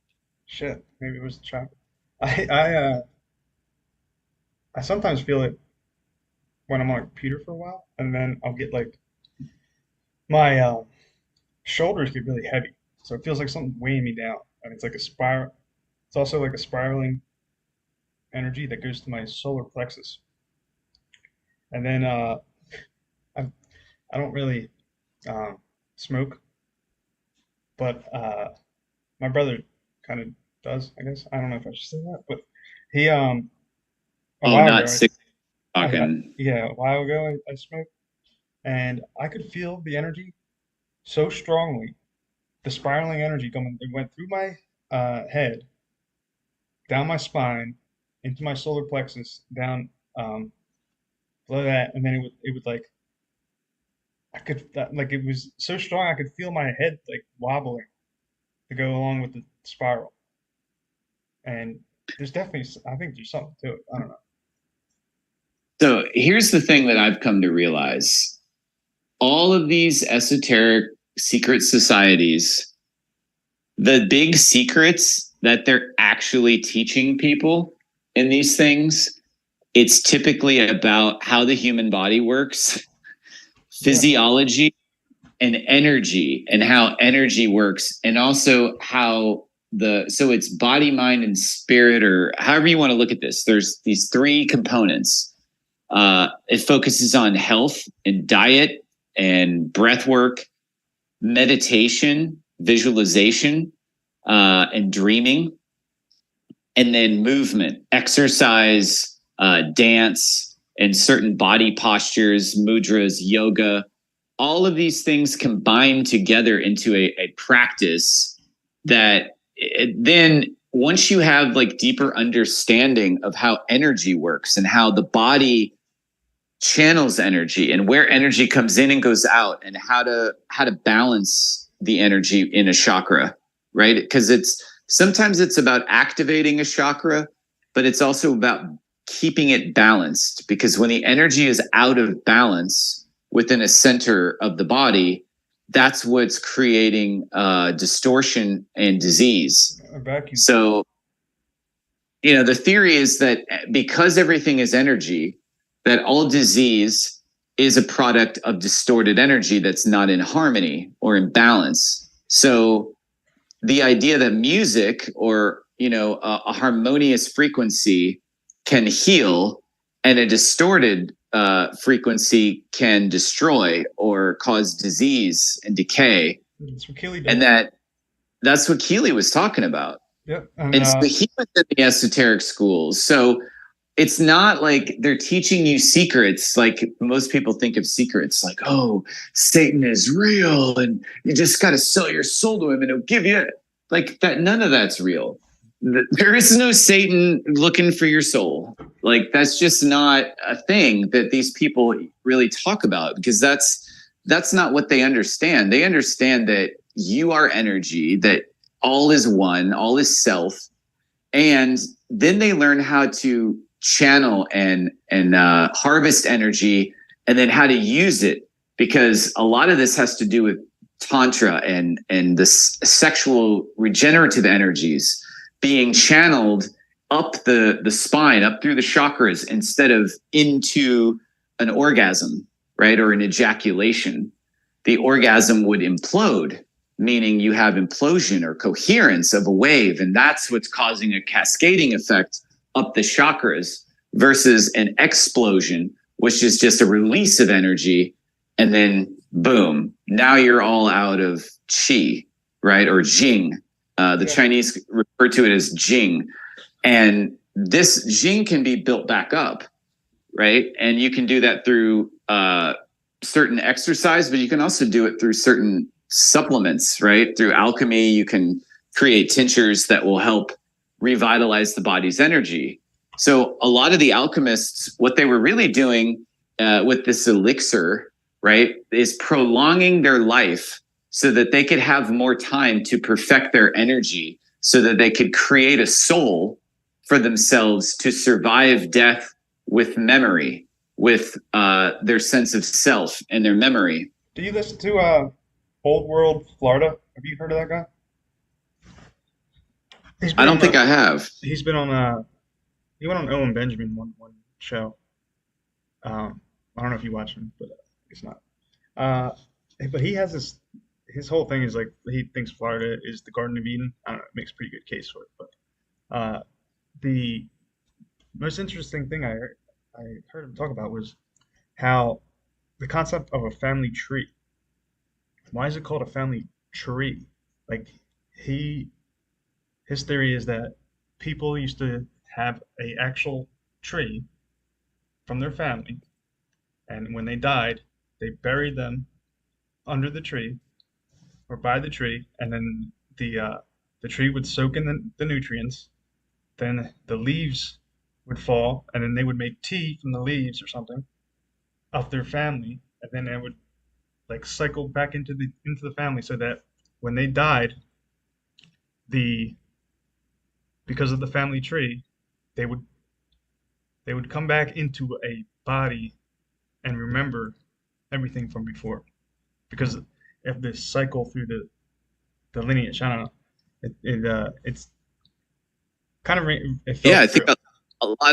a lot of cultures I think had similar types of rituals. I mean, if you look at South America and the Day of the Dead and the What is that? ancestor worship, What is the Day of the Dead? Shintoism, and I mean, So, it's just a celebration of the ancestors, oh, okay. right? Those who have passed. But you keep the ancestor alive perpetually in eternity through the memories, right, that you carry forward and the honoring of that individuated part of you, because you are your ancestors, but you're also gaining or interacting with the ancestors. It was believed that the ancestors are the ones that show you the past and the future, since past, present, and future are happening simultaneously, that your ancestors are not just those who have died, but those who haven't been born yet. And that when you go into a certain state of consciousness, and some of these rituals were designed to help put you in that through helping to, I guess, build the intent of what you're doing, because a lot of this is happening in the unconscious or the dream world. So when you're lucid dreaming, you're actually going and meeting the ancestors, and they're showing you the scrolls and the histories, and you're traveling through time. And because you're lucid, now you're in control within the dream. So you're actually moving through a space that's real, and you're accessing information that's typically cut off because you're not lucid. So you're not, it's just like when you're in a waking life and you have people that you're calling NPCs. Yeah. It's not they don't have a soul or anything or no consciousness. It's that their consciousness is vibrating at a certain frequency Yeah. that is actually below like a sentient awareness. So their unconscious is influencing them, but they are unaware that that is happening. Whereas when you are aware or conscious of the unconscious influence in your daily reality, and you've been programming your unconscious through these mechanisms of meditation, visualization, movement, ceremony, ritual, and your intent is placed within the unconscious, that the unconscious then allows you to interact with the waking world as if it was also the dream, because now you can see both of those things simultaneously. Yeah, it's like And synchronicities. yeah, so I guess I'm an NPC when it comes to dreaming lucidly. Yeah, I still haven't gotten there yet. I was about to ask, have you ever done it? I think I only did it once ever, and I didn't mean to do it. It's like, have you ever tried to punch someone in a dream? It's like impossible. No. And I've asked people about this, and they all say no, they can't punch someone. It's like, or they like when if I ever punch someone in my dream, uh, it like feels like I'm hitting like I only hit like like a pillow or something. Like there's no force to it. It's really weird. Like and I've had this happen tons of times in dreams. But the one time I've been in a dream. Yeah, sorry. I've been in a dream where I was lucid, but I couldn't move. I was being attacked. Okay. It wasn't like being punched. It was more like I was, the energy, it manifested as like a person that looked familiar to me, right? Was so it heavy? For whatever reason. Did it feel heavy? Yeah, it was really heavy. Yeah, I felt that too. Yeah, so it presented it Bill Nye, the science guy. And I don't like. But in the dream, he was going to rape me, but I couldn't fight back. I was paralyzed. So for whatever reason, I didn't want this to happen. but my body in the dream, I couldn't control it. I wasn't fully lucid. And then I popped back into waking reality because if I had been able to actually move or be lucid in the dream, I could have actually just changed the energy. I could have transmuted the energy of Bill Nye, which is, what was it? It was like this dark predatory energy. So I was in a space, energy saw me. It saw that I was not capable of defending myself because it already saw where my energy was at coming into that space. And it immediately wanted to feed off of me. And I was like, whoop, see ya. I've had that happen a bunch of times, actually. But the one time I've ever felt lucid in a dream, I was able to actually fight back against something. It was like a zombie. It wasn't a, I guess it was like, yeah, it was like a zombie apocalypse. They weren't zombies. They were just people. And they had weapons. But like it was like that movie Kingsman. You ever see that movie? Yes. Where at the end where they like turn on that frequency and everyone starts fighting or whatever. It was like that. Yeah. But I wasn't affected by it for some reason. And I'm hiding, and then I decide, all right, well, I'm just gonna go out and try to fight or whatever. And this dude runs at me with a sword, and I remember like I was lucid at that time, and it felt like really calm. And when he like tried to hit me with the sword, I like jumped back to like dodge it or whatever, like a like you normally would, right? And then I remember thinking, no, stay calm, relax. And instead of trying to like, I don't know, run away kind of. And then he swang again and I like stepped into it and like flipped the guy and took the sword and then was able to slice him. And I've never ever been able to harm anyone in a dream. It's really weird. Like I've asked tons of people about this.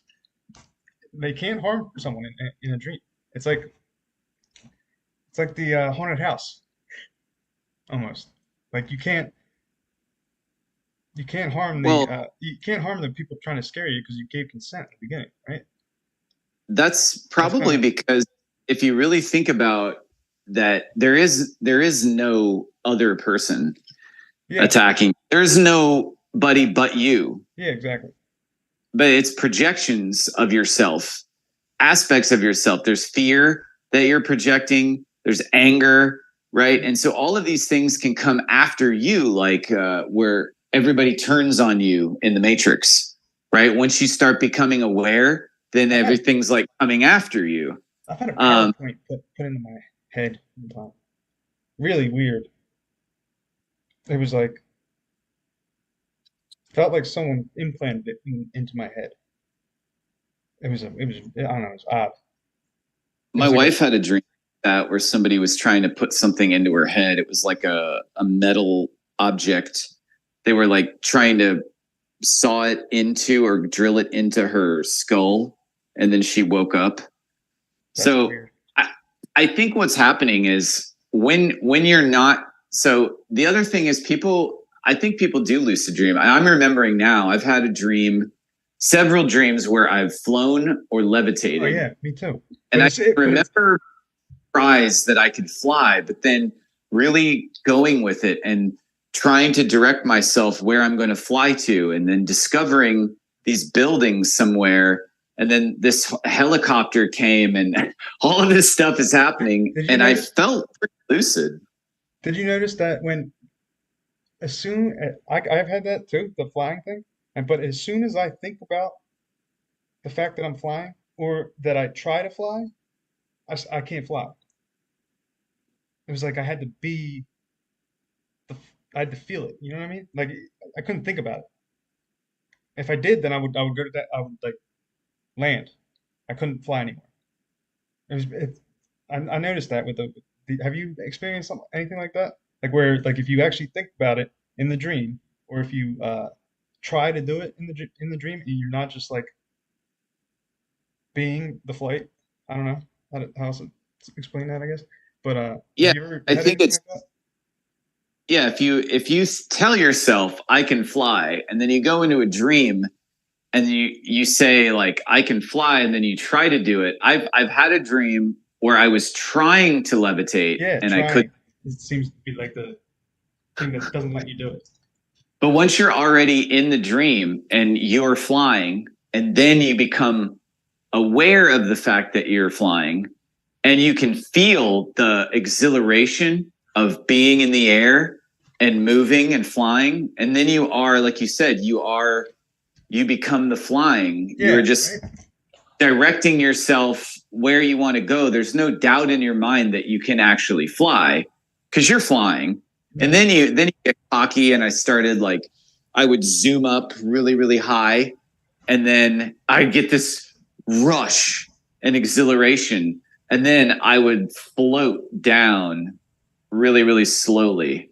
Or I would imagine that I was flying alongside of an airplane, and that I was, going so fast, and then I could feel the exhilaration. So, the feeling itself is generating the chemicals. And this is something that was found that even when somebody is given a placebo, right? Why does a placebo work? Because the person themselves is actually generating the necessary chemistry in the body to produce the feeling of whatever it is, whether it's being healed or of fear or of weightlessness or whatever it is. I Like just, it's I, all a chemical. sorry, I just got a book um, to read. It's called "Feeling is the Secret" by Neville Goddard, and I haven't read it yet, but I think I gotta read that now because that's Yeah, let me know if it discusses that, because I think there's truth to that feeling is really where consciousness is. Like if you had to say what is the essence of beingness or kind of like intent. consciousness. It's kind of like intent almost. Not really. I don't know. It's similar. Well, if you were to think, how would I experience something outside of a physical construct? I don't have a body, but yet I can feel something. When I'm in a dream, I don't have my body is laying in bed. My consciousness is unbridled and unchained from the flesh. Where am I? I don't know where this place actually exists in space time, but there are no laws here that govern anything, and yet there are. Things look about the same, and yet the scene can change in an instant, and I'm somewhere else. And I don't even notice that we just shifted from one place to another and one dream into another dream. How seamless it is, the shifting of the form that the energy takes, because it's under the direction of the consciousness, and the feedback of the experience is the feeling, the sensation of joy or terror or passion or whatever it is, Yeah. right? I You can I get even like micro emotions. I agree. Uh, the other thing I wanted to say about dreaming. Um, I was talking.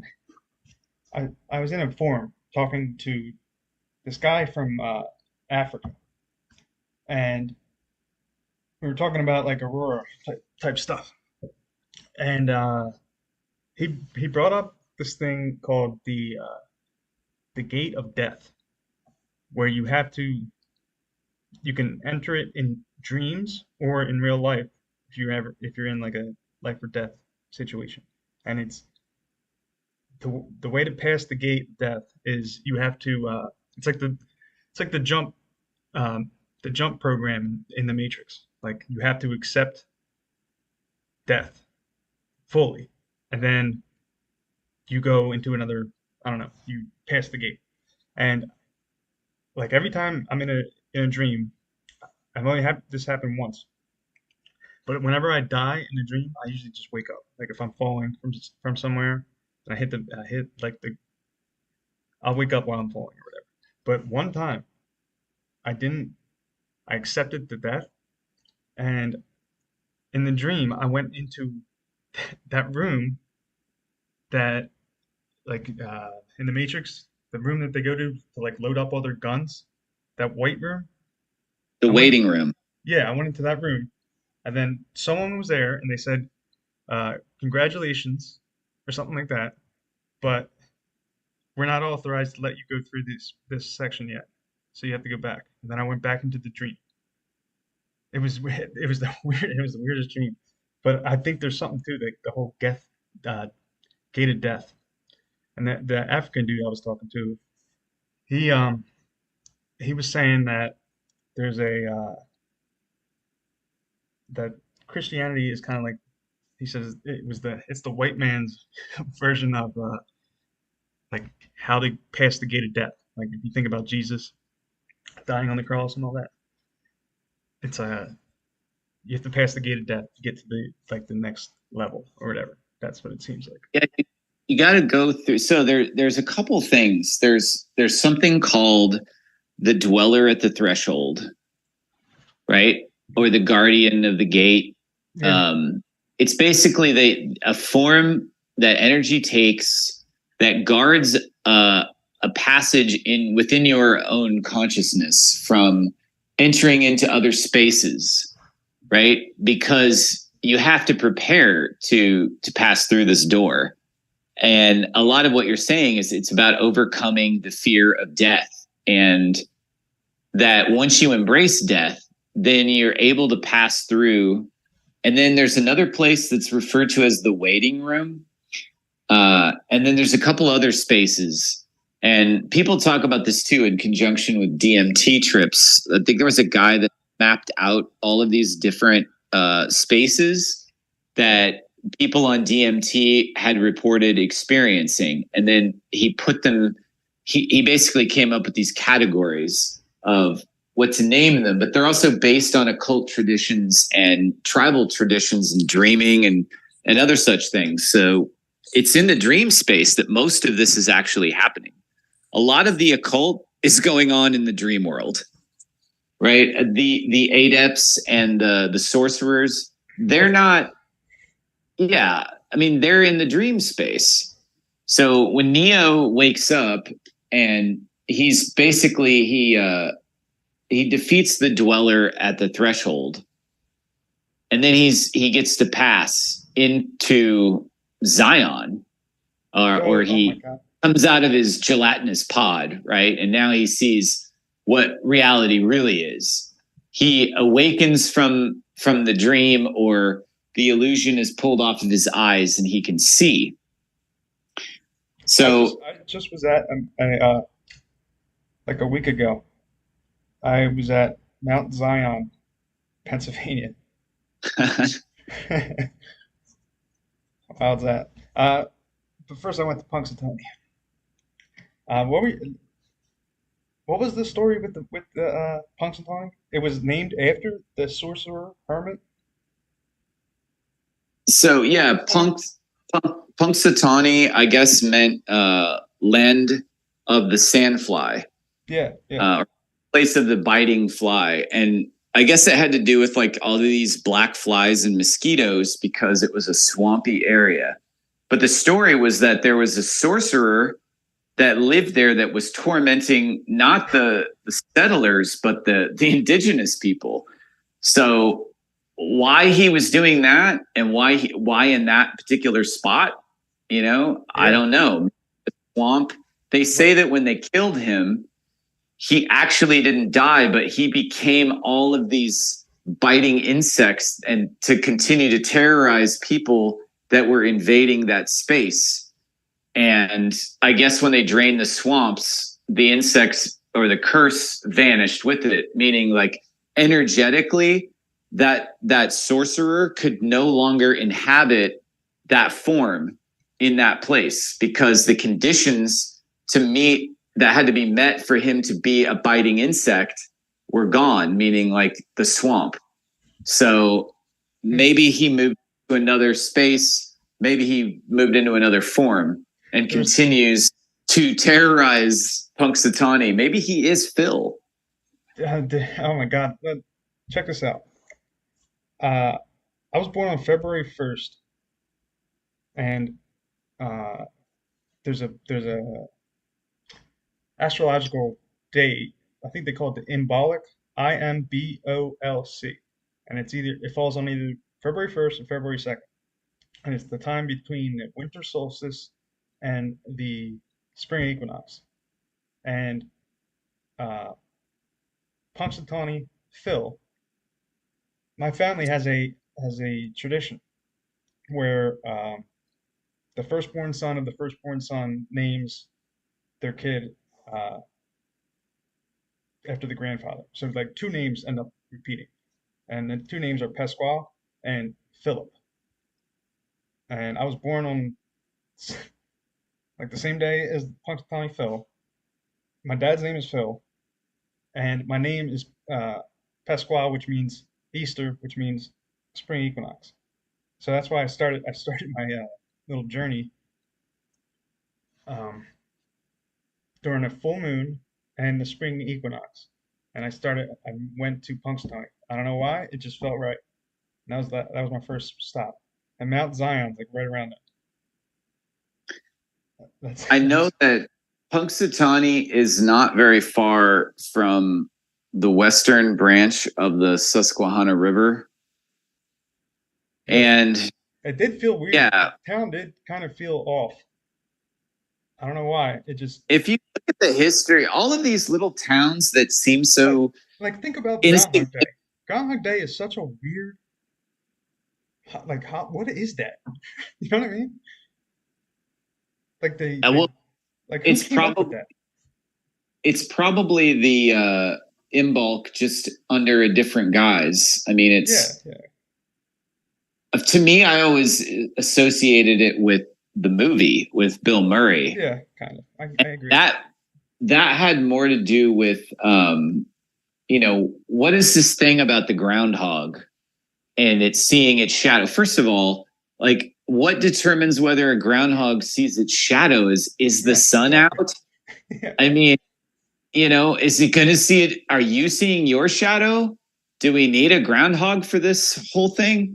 Like, there's what? definitely some kind of symbolism going on there. I don't know. And they proved that like other animals have been way more accurate than Punxsutawney Phil. And there's multiple groundhogs in multiple states that are also given weird names and have had this tradition of doing what Punxsutawney Phil does. There's like The some only reason, kind of order too. They have like a like fraternity order, a certain name yeah, that does it too. I forget the name of the actual order though. But yeah, it's so weird. Same with like Philadelphia does the Mummers Parade every year. Matt from Quantum Conscious goes went through it. Like that's such an odd freaking thing to do. Like grown men. Like I know dudes that would do this every single year. Grown men. They're like they're like bookies, and they would go out and dress in these crazy uniforms and march through Philadelphia in the Mummers Parade and like dance, do these weird dances. They'd like rehearse for it, everything. I mean, they were drinking the whole time, but like, uh, but why were they even doing it? That's such a weird thing, right? I don't know. We have so many well, it's the weird traditions like that. all all the Groundhog's Day stuff, even in the movie, the way it's presented, which I would imagine that the real festival is something similar to that, but it seems very Masonic. Yeah, definitely. You probably have like your Masonic lodge there in Punxsutawney that a lot of the people that are involved, there's only like two or three people that are involved in the whole ceremony. It's a nice town though. So I would imagine that, there's a lodge behind it. It was a pretty like it was a beautiful town, but it was a little too mountainous for me. Like there's like that was the I'm in Kentucky now, and Kentucky is like more like rolling hills kind of, and Punxsutawney was like, yeah, you're in the mountains, and it was like I could feel it in my chest that I was like in the higher elevation and whatnot. So I'm actually like looking at land too when I'm doing this little trip, and Punxsutawney had some spots of like acreage, like a lot of acres for like I don't know like it was like 400, 500K. I can't afford that, but I wanted to check them out anyway because I think I don't know.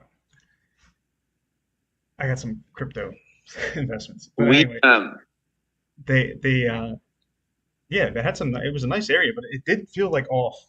I don't know. There was something. I felt the day I got there too. I felt immense dread, and I watched Owen Benjamin episode that night, and the first thing he says is, "Ah, I'm just feeling off today. I feel like dread." There was something to it. I don't know, something going on there. But we went to a recently in West. No, it's not West. It's in Virginia. So it's uh, it's this place called Shenandoah,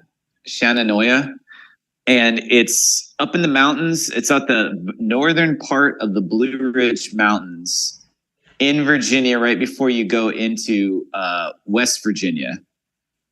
And it's up on the mountain, and apparently there's this huge mansion up there, a Gilded Age mansion built by a millionaire philanthropist from Richmond, Virginia, back during the late 1800s.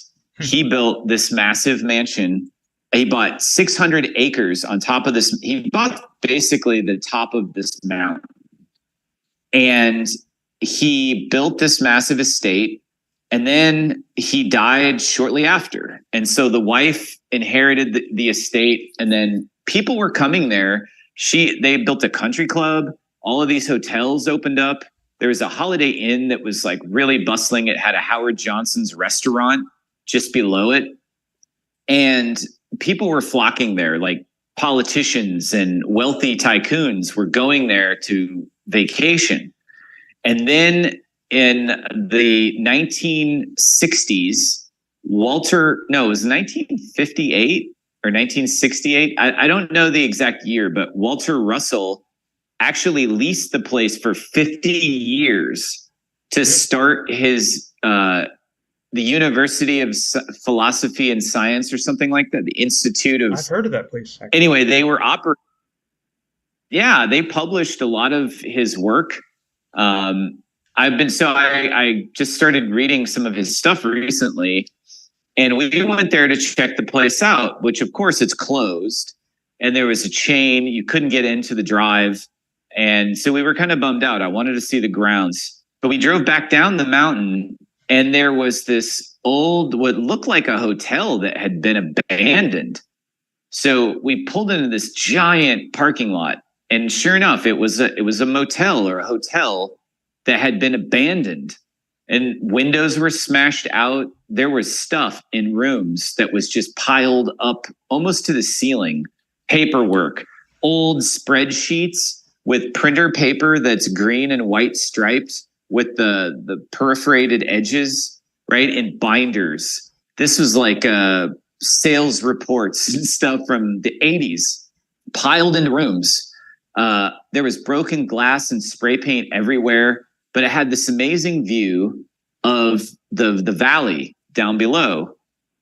I guess during the 70s, they built this interstate and it killed the entire mountain. One guy owns the 600 acres atop that mountain, and he refuses. He also owns the mansion, and he does private tours, but he refuses to tear down this Holiday Inn where apparently people are, getting rooms and still like squatting up at till 2019. They were officially a hotel that was taking reservations, but I guess between 2019 and now, it's completely gone, and so it's just got vagrants living in it. And it was like the energy was crazy up there. All of the stores, there were several. If you go back down the mountain, it kind of winds down below the hotel. There's more abandoned businesses, the same stuff, spray paint, smashed out windows. The guy who owns it has denied any offers that were well above market to sell the property because he said it would be like selling one of my children. So what did this multimillionaire philanthropist know about this mountain and its energy? Why did he build a mansion there? Why did the guy who currently owns it let it all go to shit and doesn't care about revitalizing this town because he doesn't want to lose control of this land. Yeah. I So I I wonder heard if a lot about like the Punxsutawney is, ley lands, ley lines. Yeah. Go ahead. Sorry. yeah, Punxsutawney, Pennsylvania, Pittsburgh, Philadelphia, Lancaster, and all over Pennsylvania, Kentucky, West Virginia, Virginia. There Yeah. are these little towns and spots, Oh, even the Ozarks. Tennessee. The Ozarks Uh, seem like they got some energy going there. Like Oz, yeah, there's all Oz kinds of. Ark, Oz, the Wizard of Oz. I don't know. Or like Ark, like Noah's Ark. That seems like where people are going right now. To Williamsburg yeah. or Well, Williams, Kentucky.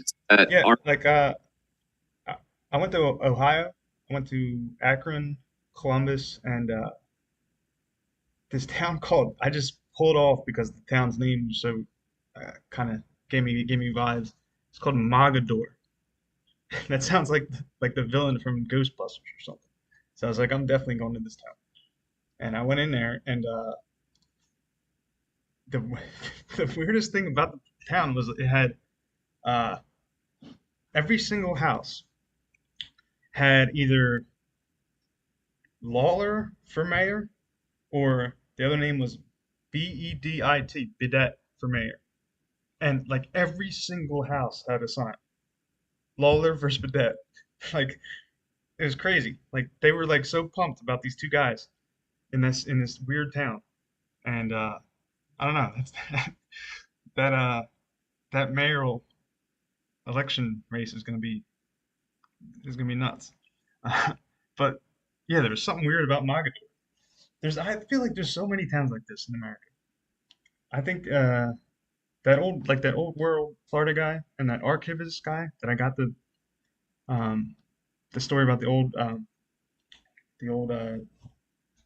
like giant bones and stuff. They're both presenting that we're actually the old world. you America, mentioned America's Florida. the old world. Somebody just somebody just mentioned recently that there's apparently like a giant buried underneath Florida, or like a, I don't know, some type of a giant is buried underneath Florida. Dude, there's that archivist guy. He goes through old newspaper articles from like the 1800s, 1890s, right around there, right when Keely and all those guys. But they have these newspaper articles. He's got hundreds, maybe thousands of articles that talk about giant human bones or giant horses, like 50-foot tall horses being found, the bones of it. And then almost every single time the Smithsonian gets called in, and you never hear about it. I've been actually in contact with the Smithsonian, and they're acting really weird about that because one of the articles is 120-foot long winged dragon that they found in Salina Canyon, Utah, and the Smithsonian was called in. And I actually contacted the Smithsonian about it, and uh, they're acting really weird, shady. They won't get back to me. It's the Department of Paleobiology at the Smithsonian. So I think there's something to it, and I think That's probably what this whole dinosaur thing was really all about. If you yeah, think like about, my they thought. uncovered these giant armadillos apparently just recently. Like they're Really? massive. They're so big. They're bigger than human beings. Yeah, they just uncovered them. Like there was like a couple of them all together in like a dried up riverbed or something that had been buried over. I forget where this was at, but this was just recently I saw this. So it makes sense that there were creatures that were much larger, and it could have been dragons. Yeah, But I let's mean, say dinosaurs are dragon bones, just sort of fragments of dragon bones that have been fictionalized in dinosaurs, like right? Because dragons are fantasy, but dinosaurs are real, kids. yeah, like my town, we're right next to my town in New Jersey, Haddonfield, New Jersey. It's the town where the first dinosaur bones were found, and I think I even brought it up in one of my videos. you walk up to the plaque of the thing, and the entire it's like a weird looking dinosaur, and they only had one bone from his head, from his skull. It was like a little tiny piece of his skull, and they formed this whole like dinosaur looking skull. Like it's such a fake bullshit. It was so obvious. But they won't talk about giant bones. They won't talk about the dragon bones. They won't talk about anything like that. Because I think it goes against their little narrative, I think. But whatever. Was this is this Haddonfield in Camden County? Yep. That's Yeah, so that was 1858. The Hadrosaurus yeah. Folk. That was William Parker Folk. So he, I guess he named it after himself. I remember looking into William Parker Folk guy. He was a member of the Academy of Sciences, and I think he was a member of the Royal Academy. Isn't that the bad guy in Atlas Shrugged? It's the Science Institute or something like that. Yeah, it's some big government institute. Yeah. Smithsonian Institute. It's like all of them are just there in order to keep reality mundane, and anything tries to like that. raise the conscious awareness. It just suppresses it, or it just completely calls it a hoax, or it creates its own hoax to cover up the truth, which is even more weird because, okay, dinosaurs are a myth. Dragons are a myth, but dinosaurs are real. Yeah, right. Like, wait, what? Why would reality create the dinosaur, but not the dragon? Yeah. And why is there all this lore about dragons, but nothing about a dinosaur? Yeah, you would think the Bible would talk about dinosaurs, right? Well, they don't even talk about dragons in the Bible either. But don't they? No, they don't. I guess I never actually read the Bible. I only read one chapter of the Bible. This book of the Leviathan Ezekiel. Yeah, I think most of the stuff in the Bible, though, if you look at it, you have to read it esoterically, meaning that all of these physical things are not actually what they're talking about. That it's all different concepts and ideas about the self or the consciousness. I think it's the Word of God, but God didn't write the Bible.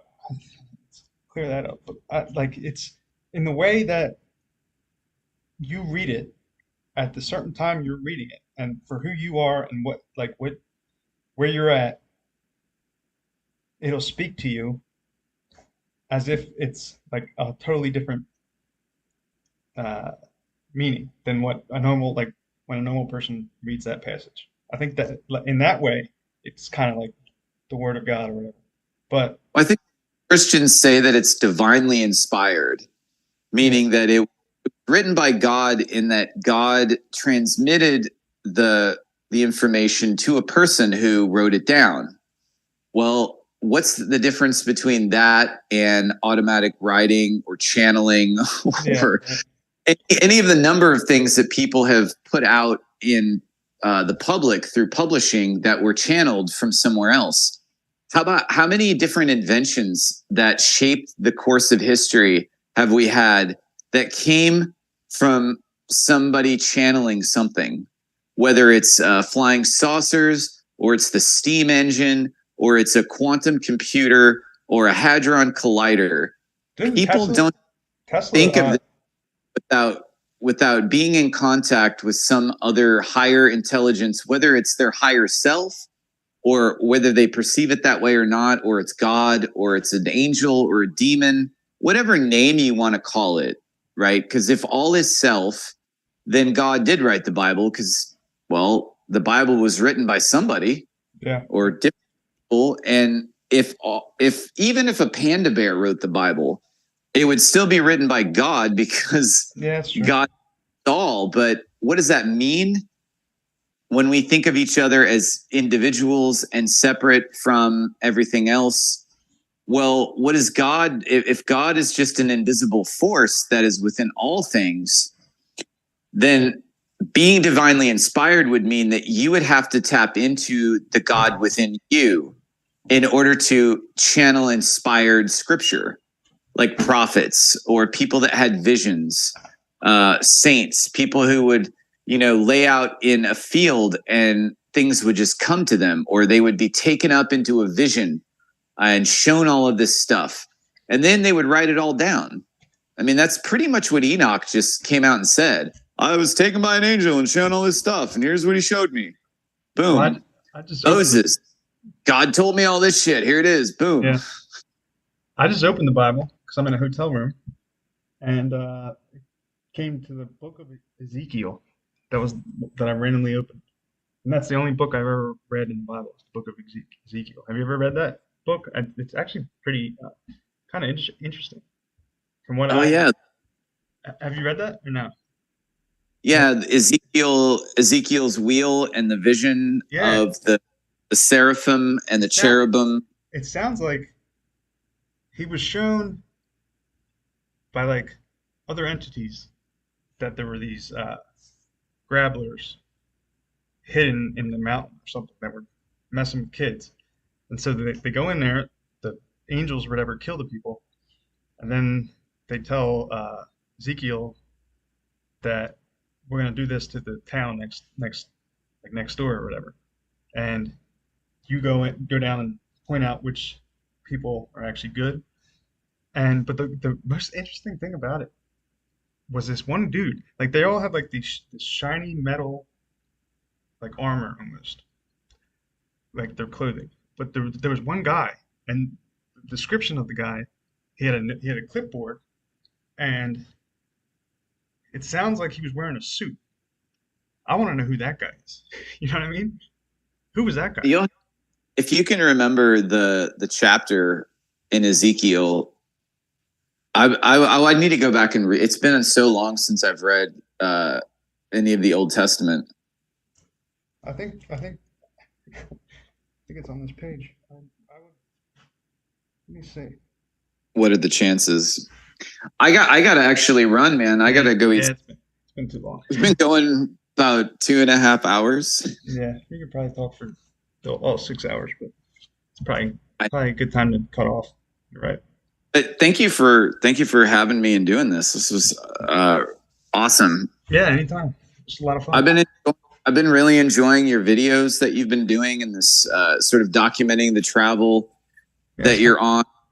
And I really like how you're choosing to do this at a certain point in time, kind of lining it up with different, like a moon and I'm getting time of astrology, man. It seems to. I'm actually getting my chart read by Christopher Gardner currently. Well, the stuff that you were doing by going out in the woods, naked, overnight, and like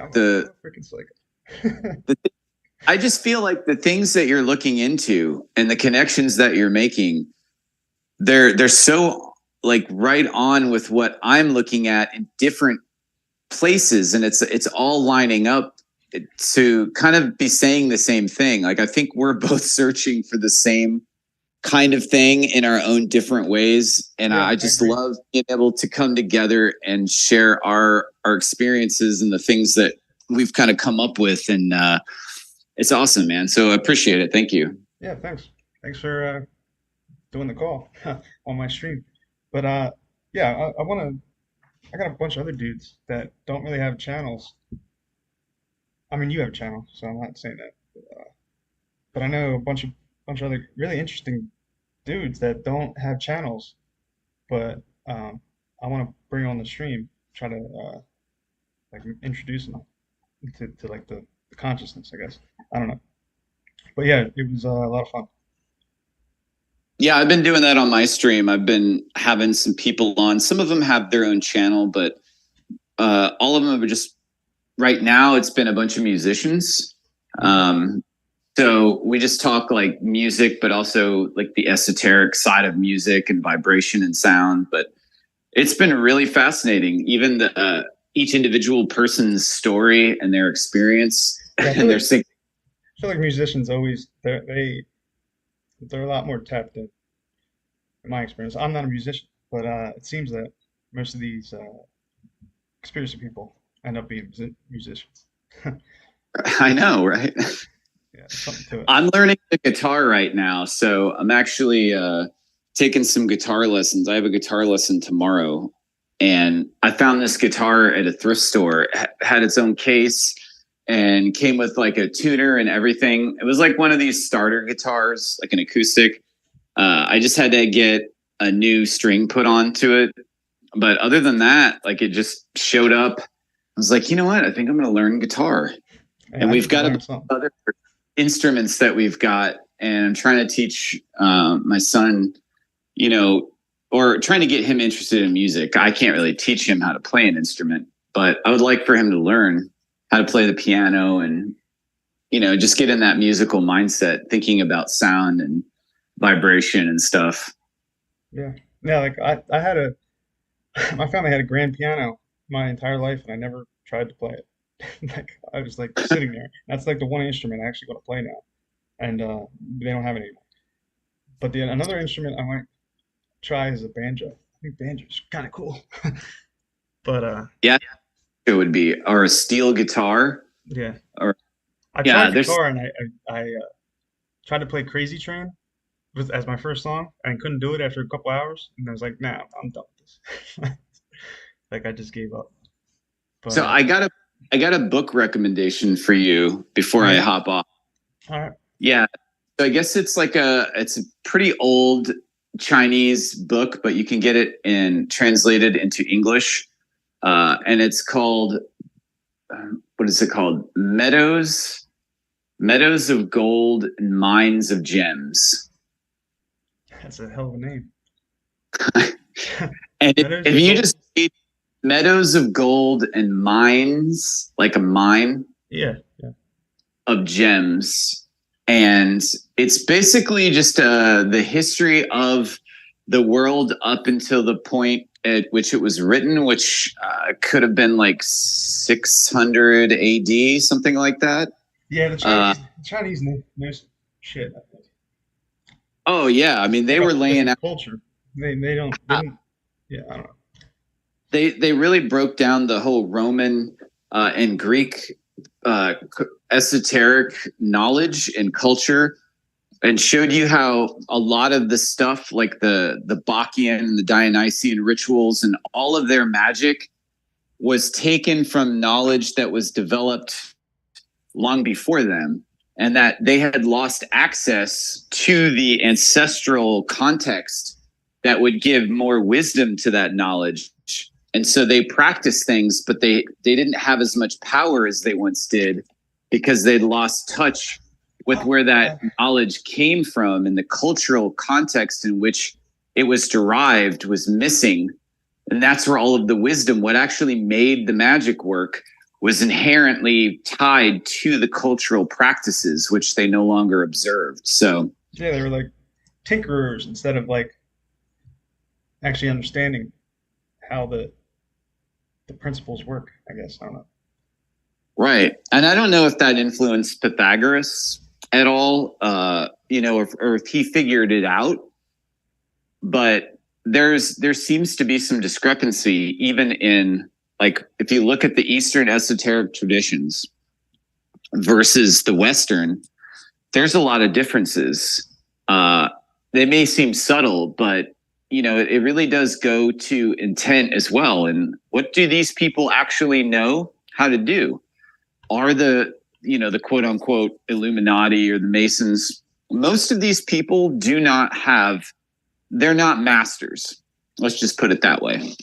That's what I They're think. not levitating and controlling energy, at least not in that way. But there are some alchemists and sorcerers that are capable of those things. I think It's just, Paracelsus was the last master. I think. I don't know. Maybe Keeley. I don't know. that we know of. Yeah, right. But then you have individuals who achieve that level of mastery of self that aren't part of a brotherhood. So Yeah. this is the other. Like, Like a sorcerer hermit named Punxsutawney. right, you don't need a lodge, you don't need a brotherhood to give you any knowledge. All of knowledge and wisdom is contained within you. Yeah. You simply have to observe nature and go within to discover this knowledge. I think Walter Russell was doing that. I think other people have done that throughout history. And then there's those who seek the lodge, who seek the brotherhood because they have degrees or they're born into it. Yeah. So there's different agendas playing out. I mean, everybody's going to have their own way of doing things. You know, every group is going to have their own rules that govern the behavior of its members. So, you know, I could, you can't even say that they're all bad or they're all good or that they're all on the same page or everyone, you know. Yeah, I agree. Everyone's out there doing their thing. I think it's a spiritual war. That's who the bad guys are. It's a spiritual thing, but really they're not the bad guys. They're trying to kickstart you into doing something. I don't know, into mastering I think yourself. But yeah, I think I should probably end it here. But how do we evolve the consciousness of the collective, right? yeah. How do we raise the collective consciousness? What is the best way to help everyone? And it may seem that some think it's through suppression, right? Through slavery, through law, through all of this stuff. That will bring the human consciousness up. The cream But what rises to the top. Right? Others believe that no, you should do something different, right? We should give this knowledge and wisdom to people, and we should give it to them through art, through the sciences, through whatever means, right? Just through our daily activities, how we interact and treat other people. And so I think there's a lot of different philosophies on how to perform the great work on the collective. Yeah, I agree. Yeah, I think I can just. I'm gonna end it here. I think we could keep talking for another 5 hours, but Oh yeah. All right. I'm gonna go. all right, But it's awesome, man. We'll talk soon. all right, cool. Yeah, definitely. I'll do this again. All right. That's it. Take